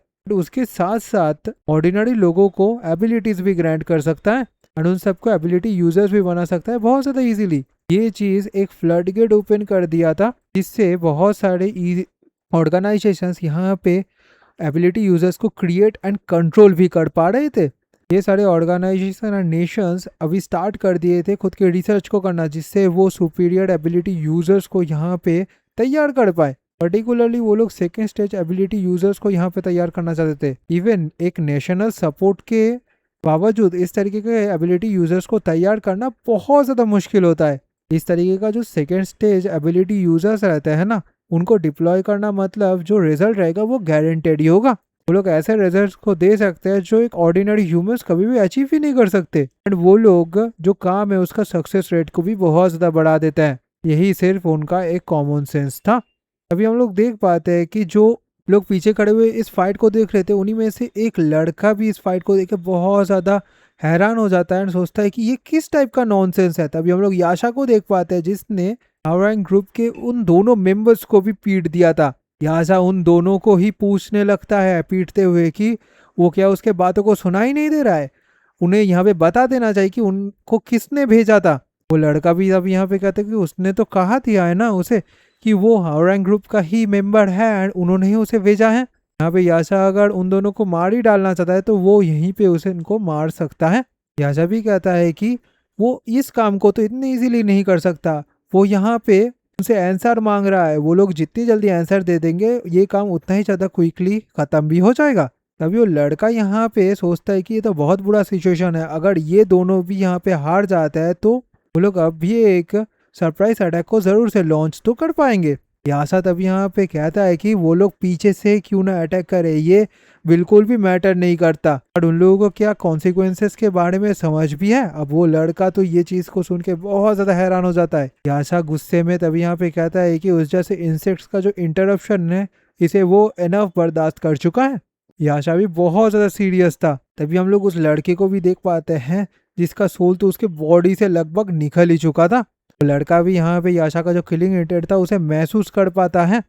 वो सोचता है कि सिर्फ एक क्लियर की वजह से उसे इतना ज्यादा तकलीफ हो रहा है। अभी यहाँ पे वो जो चीज को देखता है उसे देख के वो और भी ज्यादा डर जाता है एंड वो नीचे की ओर गिर भी जाता है। वो तभी उस सबको हेल्प के लिए पुकारने लगता है। वो सोचता है कि वो अभी क्या था, इवन जो एग्जीक्यूटिव है 7 स्टार सोसाइटी के वो लोग भी इतने ज्यादा स्ट्रांग नहीं है। 7 स्टार सोसाइटी से ज्यादा डेंजरस तो उसे ये लड़का लग रहा है। वो लड़का तभी यहाँ पे याशा को कहता है कि वो पहले ही उसे बताना चाहता था ये दोनों हानरो ग्रुप के मेंबर्स नहीं है। अब जो लड़का यहाँ पे था वो खुद के सर्वेंट को कहता है कि क्या वो पागल हो चुका है, क्या वो चाहता है वो सबके सब यहीं पे मारे जाए। याशा भी तभी यहाँ पे कहता है कि क्या उसे अभी समझ में आया कि इस तरीके का ट्रबल क्रिएट करने की वजह से वो किस तरीके की सिचुएशन में पड़ सकता है। उनका ये जो हॉट हेडेड रिपोर्टर है ना वो भी अभी यहाँ पे फिल्मिंग कर रहा है, तो यहाँ पे उनके साथ क्या होगा। अब वो दोनों लड़का ही यहाँ पे बहुत ज्यादा घबरा जाते हैं, डायरेक्टली वहां से भागने लगते हैं। याशा भी तभी उन दोनों को देखते हुए कहता है ठीक है वो लोग अभी भाग सकते हैं, वो उस चीज को लेके माइंड नहीं कर रहा है। तभी याशा उस लड़के के कंधे के ऊपर हाथ रखते हुए कहता है कि उसने अभी अभी सही काम किया है। यहाँ पे अगर वो गलत डिसीजन लेता यहाँ पे वो उसके साथ ही एक एग्जाम्पल सेट कर सकता था। वो लड़का तो बहुत ज्यादा डरा हुआ था। वो लड़का तभी यहाँ पे याशा को पूछा था कि वो असलियत पे कौन है। याशा भी कहता है क्या वो उसे देख के बता नहीं सकता, वो सिर्फ और सिर्फ एक रिटर्निंग स्टूडेंट है जो यहाँ पे एंजॉय करना चाहता है पुलिस को फेस करके। तभी जो दो लड़के थे ना वो भागते हुए और भी ज्यादा बाहर की ओर जाने लगते हैं। वो यहाँ पे कहते हैं कि उन लोगों ने अभी अभी किस टाइप के मॉन्स्टर को फेस किया है। यहाँ पे अगर उन लोगों को इस लड़की को हराना है तो उन्हें उस आदमी के साथ रीग्रुप तो करना ही पड़ेगा। और तभी यहाँ पे याशा उन दोनों के पीछे बहुत जल्दी आ जाता है एंड उन दोनों को पूछ लेता है कि उसने अभी अभी बताया था ना, तो फिर उनका ये जो पर्सन है ये असलियत पे कौन है। यहाँ पे वो लोग हंसते हंसते जाना नहीं चाहते हैं क्या। तभी दूसरा लड़का यहाँ पे कहता है कि वो लोग अगर उसके साथ मिस करना चाहते हैं तो उसके लिए यहाँ पे बहुत ज्यादा बुरा होगा। या यहाँ पे उसे खुद के फैमिली के सेफ्टी के बारे में कोई भी फिक्र नहीं है। ऐसा भी तभी सोचता है एंड कहता है कि सच में वो बहुत ज्यादा नॉइजी है एंड इस तरीके के यैपिंग को वो अब भी बंद नहीं कर रहा है। ये जो दूसरा है ये तो सिर्फ और सिर्फ चुप रहना ही पसंद कर रहा है। यहाँ पे वो क्या उन दोनों के माउस को कंबाइन कर दे तो कैसा रहेगा। वो यहाँ पे दोनों को ही इस तरीके से स्मैश भी कर सकता है एक साथ। तभी वो यहाँ पे दूसरा जो स्टूडेंट है उसे टॉर्चर करने लगता है उसके ही सबॉर्डिनेट के सामने। ये चीज को देख के उसका सबॉर्डिनेट तो बहुत घबरा जाता है। तभी हम लोग देख पाते हैं कि जो टीथ था वो सबके सब जमीन पे गिरे हुए रहते हैं।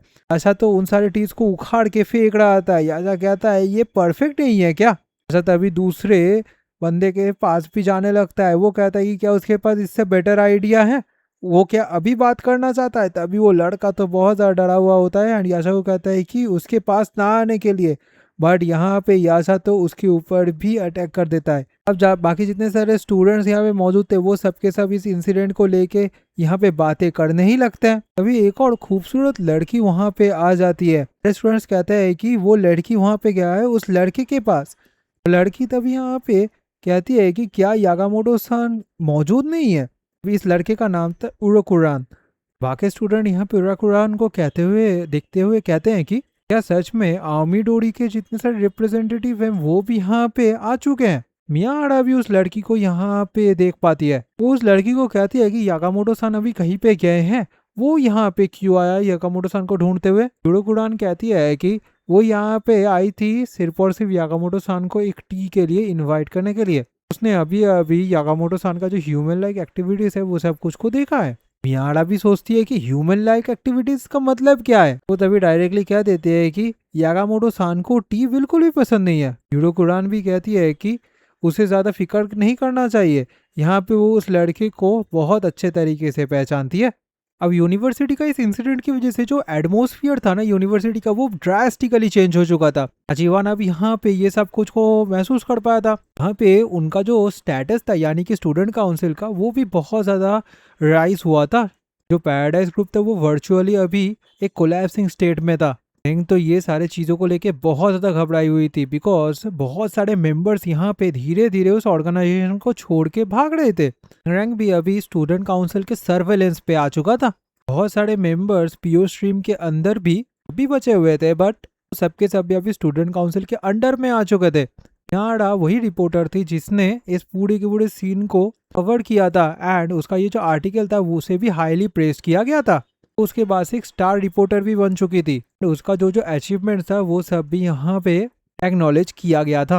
याशा भी बैठे हुए सोच रहा था कि शायद से अभी 7 स्टार सोसाइटी यहाँ पे खुद के चालों को चलना स्टार्ट कर चुका है। हाई रैंक के कुछ मेंबर्स को यहाँ पे वही लड़की यानी कि नानामी पीट रही थी। वो सारे हाई रैंक के मेंबर्स डायरेक्टली नानामी के ऊपर अटैक कर रहे थे। ऐसा भी सोचता है कि अगर वो बाहर जाके खुद के कामों को करना चाहता है तो यहाँ पे उसे नेसेसरीली सबसे पहले यूनिवर्सिटी के अंदर का जो इंसिडेंट्स हो रहा है ना, उन सबको स्टेबलाइज तो करना ही पड़ेगा।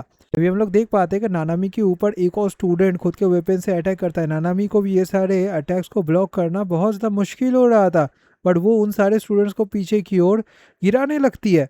एंड वो खुद के शॉर्ट स्ट्राइक से एक एक स्टूडेंट को यहाँ पे गिराने का पूरा कोशिश करती है। नानामी का जो शॉर्ट स्ट्राइक था वो सच में बहुत ज़्यादा काबिल तारीफ था। नानामी फाइनली बहुत ज़्यादा गुस्सा हो जाती है एंड खुद के शॉर्ट का रियल पार्ट था उसे बाहर निकाल के अटैक करने का कोशिश करती है, बट तभी वहाँ पे याशा आ जाता है, नानामी को रोकता है। वो यहाँ पे नानामी को कह देता है कि उसने पहले ही कह दिया था ना कि रेकलेसली खुद के शॉर्ट को इस तरीके से बाहर ना निकालने के लिए। नानामी तभी यहाँ पे याशा को सॉरी कहता है। ऐसा भी सोचता है कि यहाँ पे जो ऑर्डर था ना वो ऑलरेडी एस्टेब्लिश हो चुका है।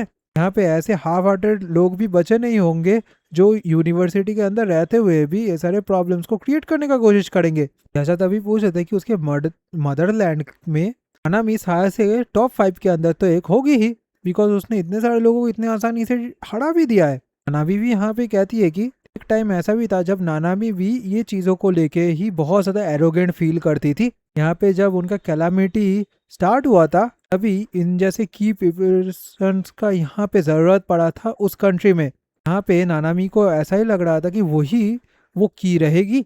याशा भी सोचता है कि हाँ, ऐसा तभी यहाँ पे नानामी को पूछे थे की का मतलब यहाँ पे क्या है। तभी हम लोग देख पाते हैं कि वहाँ पे याशा से मिलने के लिए यूडो कुरान भी आ जाती है। वो आके ही याशा को कहती है कि वो यहाँ पे है। यूडो कुरान तभी यहाँ पे जेंटली याशा को कहते हैं कि अगर वो माइंड ना करे तो क्या वो लोग टी पीने के लिए जा सकते हैं। तभी याशा एंड यूडो कुरान चला जाता है टी पीने के लिए कैंटीन में। याशा भी सोचता है कि वो इस पर्सन से मुलाकात नहीं करना चाहता था।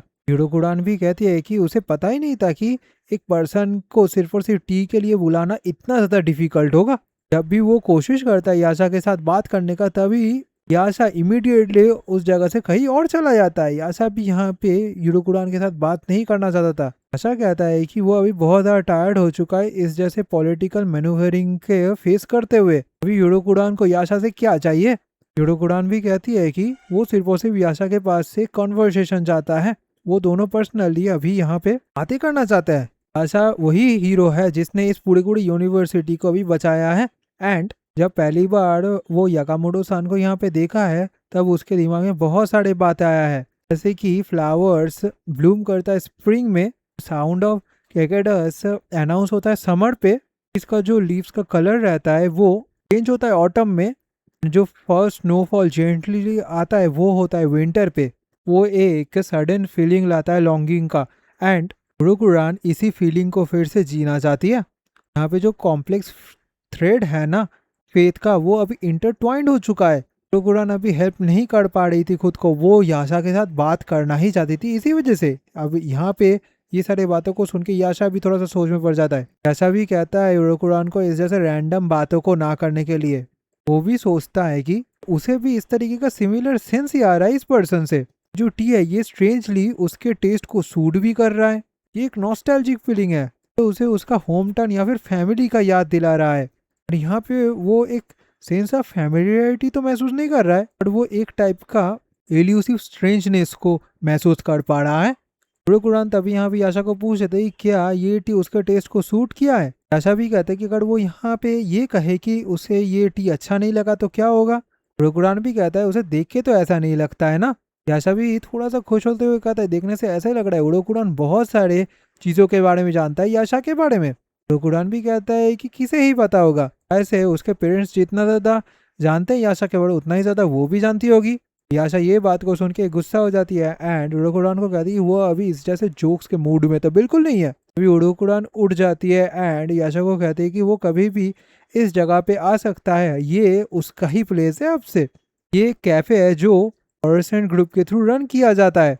ये एक परफेक्ट प्लेस है जहाँ पे कोई पर्सन अगर क्वाइट कॉन्वर्सेशन करना चाहता है तो वो यहीं पे आ सकता है। याशा भी तभी यहाँ पे सोचता है कि इवन दो आउटसाइड से ये एक प्लेन व्यू दिखा रहा था बट ऐसा क्या था, तभी वो कहता है ये क्या हो रहा है।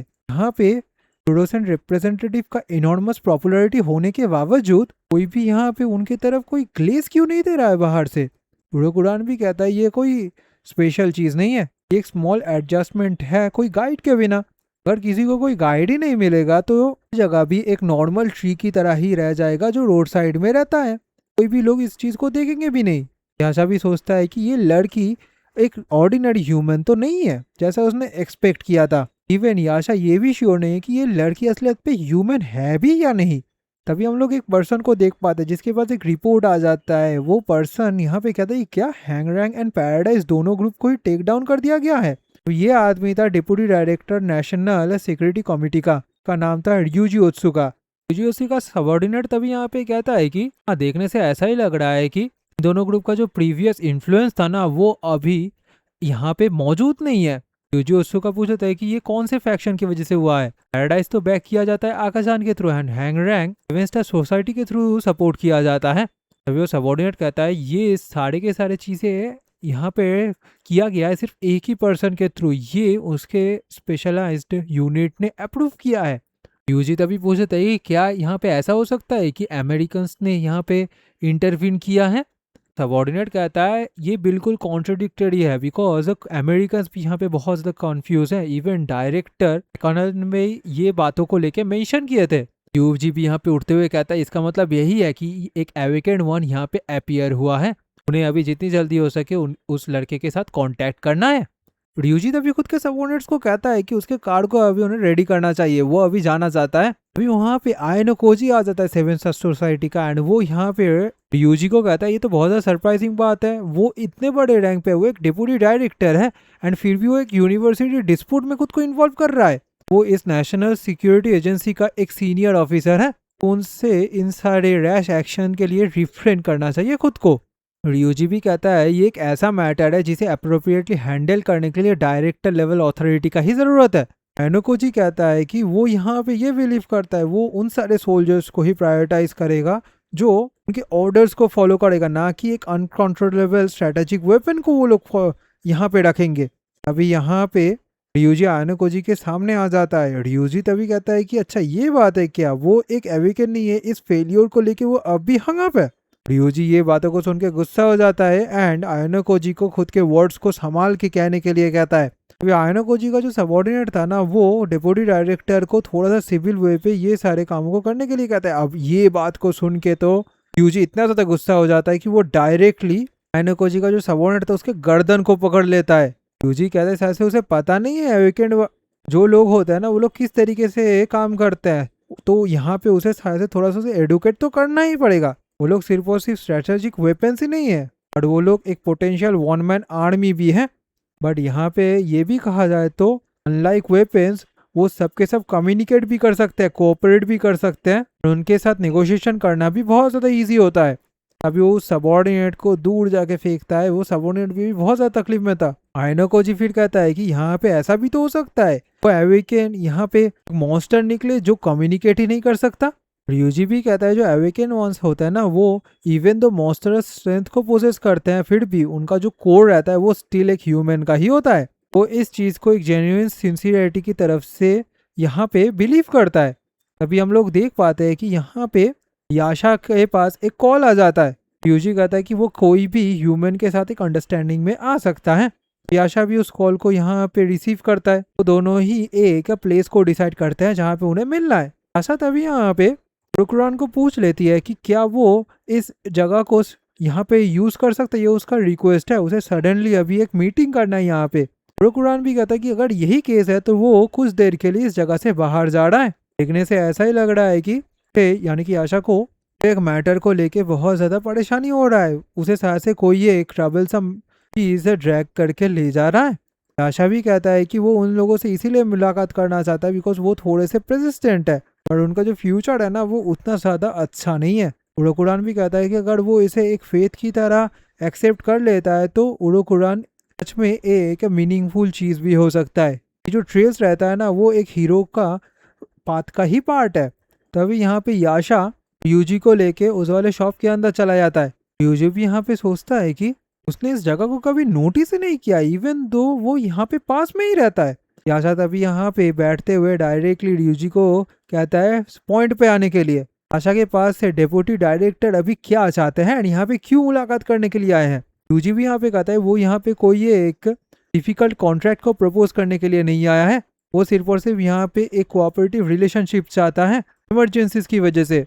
याशा भी कहता है कि तो फिर यहाँ पे यूजी याशा को इस कंट्री का एक लैपडॉग बनाना चाहता है। हाँ, याशा का जो बैटलफील्ड दिन था वो सब भी उसे याद आ जाता है। यहाँ पे उसे पता था कि वो अमेरिका के थ्रू यहाँ पे एक्सपेरिमेंटल चीज के हिसाब से यूज किया गया था। सेवरल इयर्स तक एक मर्सनरी बना रहा था, वहाँ पे बहुत सारे जंगे भी उसने लड़ा था। जब वो फाइनली खुद के घर में पहुंचने के लिए यहाँ पे आ रहा था तभी उसके लिए एक और बुरा न्यूज यहाँ पे वेट किया था। उसका पूरा का पूरा फैमिली यहाँ पे मारे गए थे और कुछ फैमिली मेंबर्स तो यहाँ पे डिसअपियर भी हो चुके थे। इतने ज्यादा बुरे टाइम में भी कभी इस कंट्री ने याशा को हेल्प करने के बारे में तो सोचा ही नहीं था। इंस्टेड वो सिर्फ और सिर्फ एक पपेट था 7 स्टार सोसाइटी का। देखने से यहाँ पे ऐसा ही लग रहा है कि उसका ये जो कॉन्ट्रैक्ट है ना ये असलियत पे इधर उसके पावर को यूज करने के लिए या फिर उसको एक अंडर सर्वेलेंस पे रखने के लिए है।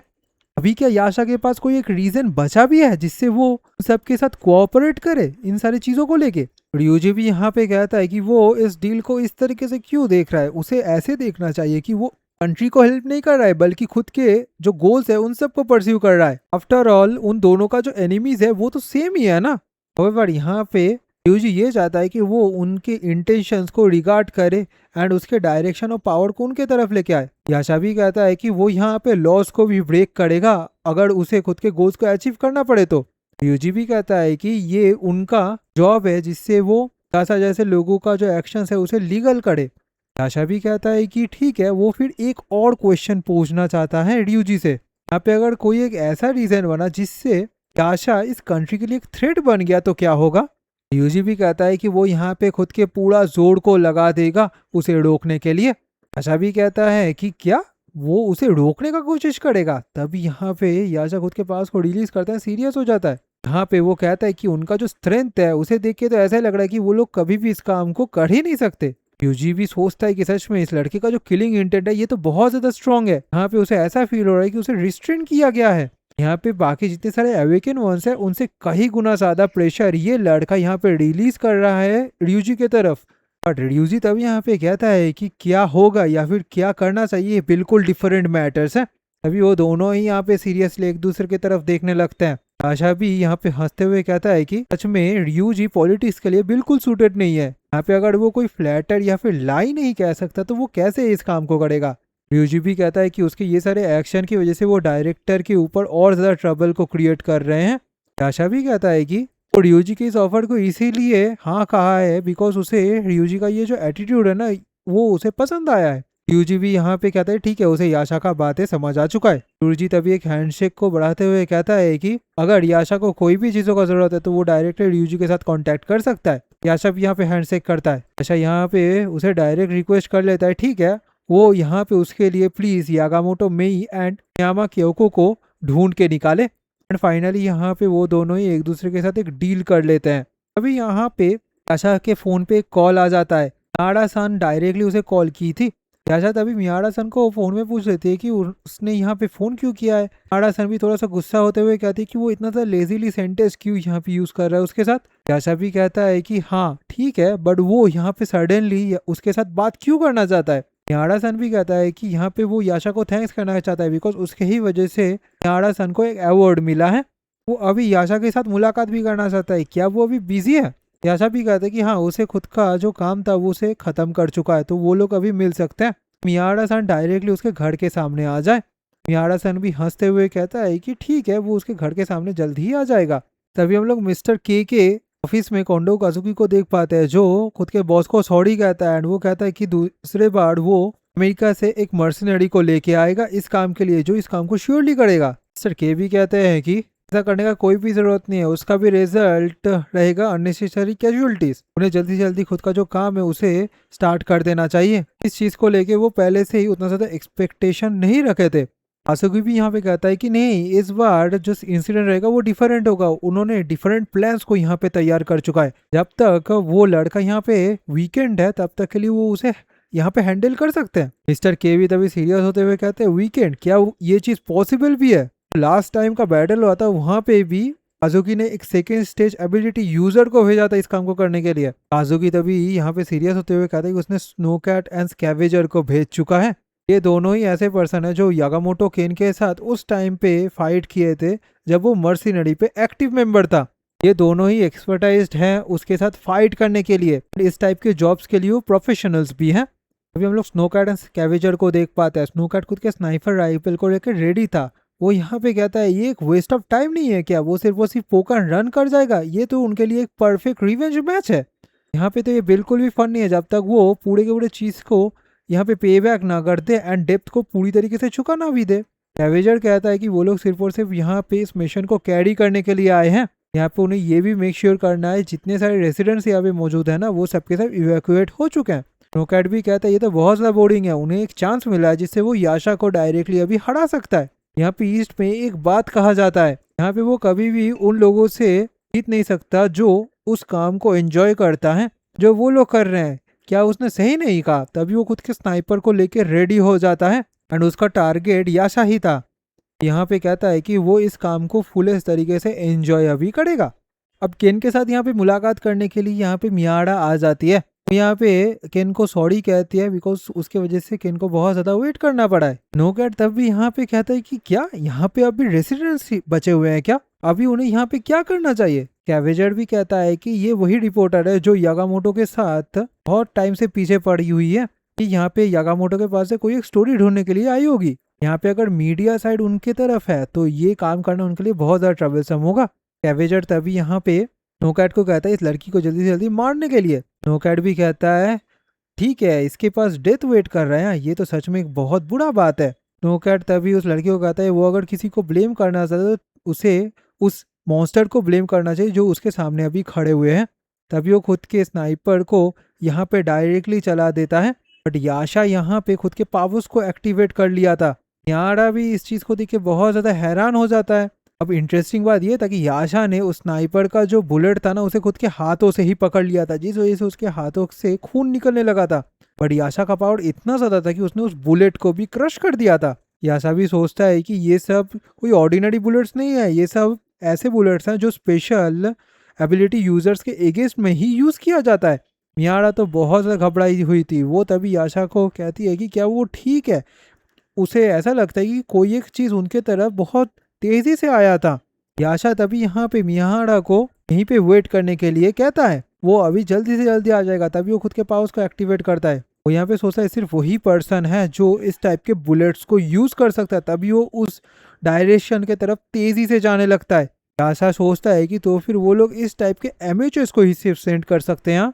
इस जैसा जो मेथड्स है ना ये वीकलिंग्स के अगेंस्ट में जरूर से काम में आएगा, बट उस जैसे के अगेंस्ट में ये सब कोई भी काम में नहीं लगने वाला। तभी वो बहुत तेजी से जो फॉरेस्ट था वहां पे चला जाता है एंड जहाँ पे स्नोकैट का कैप था ना वहां पे वो डायरेक्टली एक पंच मारने के लिए जाता है। याशा सीरियसली स्नोकैट को कहता है कि ये चीज उसके ऊपर बिल्कुल भी काम नहीं करेगा। बट यहाँ पे इंटरेस्टिंग बात ये था कि स्नोकैट यहाँ से निकल गया था। याशा देख पाता है सिर्फ और सिर्फ उसका कैप ही यहाँ पे है। स्नोकैट तभी एक खुद के जो पोजीशन था उसे चेंज कर लिया था। वो यहाँ पे याशा को कहता है सच में वो बहुत ज्यादा हड़ी में रहता है। तभी वो फिर से खुद के स्नाइपर को डायरेक्टली याशा के तरफ पॉइंट कर लिया था।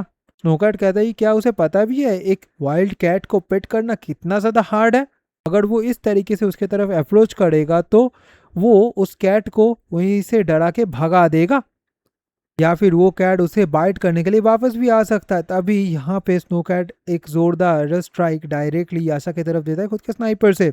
बट जो चीज़ वो देख पाता है उसे देख के यहाँ पे स्नो कैट भी हैरान हो जाता है एंड कहता है ऐसा कैसे हो सकता है। याशा तो खुद के फेस को हटाते हुए उस बुलेट को भी डॉच कर लिया था। याशा भी यहाँ पे कहता है कि वो तभी यहाँ पे कोई एक मिशन को लेता है जब उसे ये सर्टेनिटी रहे कि वो उस बैटल को जीत जाएगा ना। याशा भी कहता है कि अगर वो इस काम को नहीं करता तो यहाँ पे उसे पता था कि स्नो कैट यहाँ से भी भाग जाता, तभी वो एक जोरदार स्ट्राइक स्नो कैट के ऊपर मारता है। याशा भी सोचता है कि वो इसे जल्दी से जल्दी फिनिश कर देगा, इससे पहले ये सिचुएशन और ज्यादा ट्रबलसम हो जाए। तभी स्नो कैट यहाँ पे उसे रुकने के लिए कहता है। वो कहता है अभी टाइम आउट हो चुका है। स्नो कैट तभी यहाँ पे याशा को कहता है क्यों ना वो स्नो कैट के साथ एक डील ही कर ले।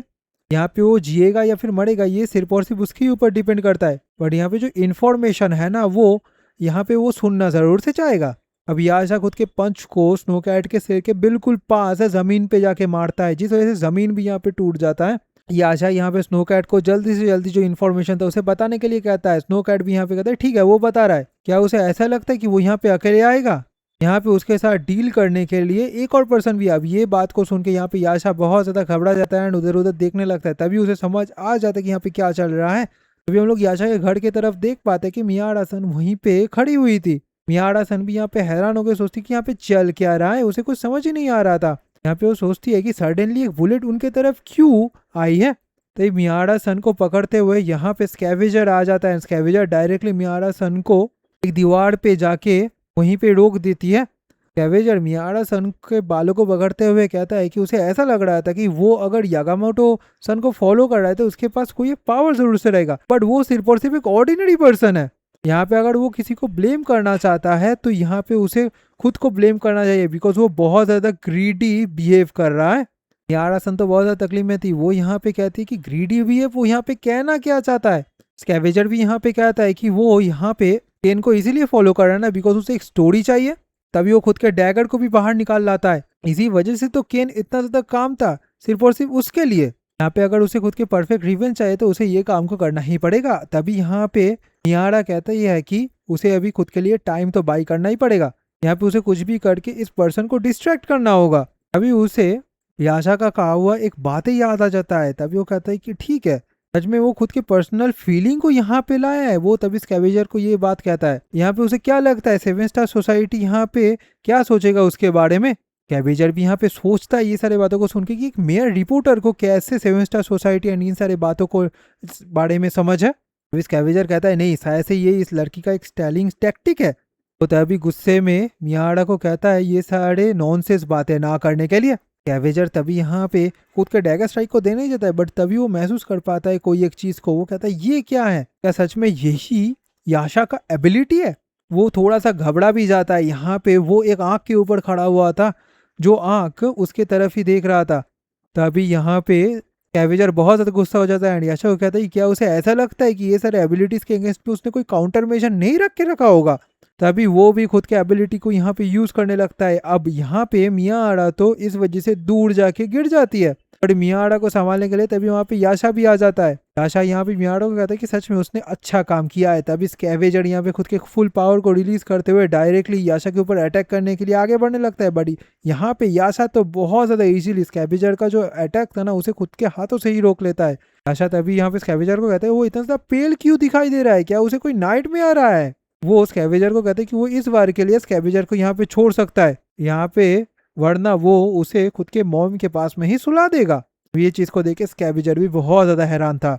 आज का ये वाला एक्सप्लेनेशन का मैं यहीं पे कर रहा हूँ। आई होप आप लोगों को ये एक्सप्लेनेशन अच्छा लगा। बाद वाले टाइम पे इसी तरीके का एक्सप्लेनेशन मेरे चैनल पे सुनने के लिए प्लीज चैनल को सब्सक्राइब कीजिए एंड उसी के साथ साथ नोटिफिकेशन बेल को भी दबा दीजिए। एंड अगर आपको ये वीडियो अच्छा लगा तो प्लीज लाइक बटन को भी दबा दीजिए। तो यही कहते हुए thank you for watching, thank you for listening, see you soon next time, good bye.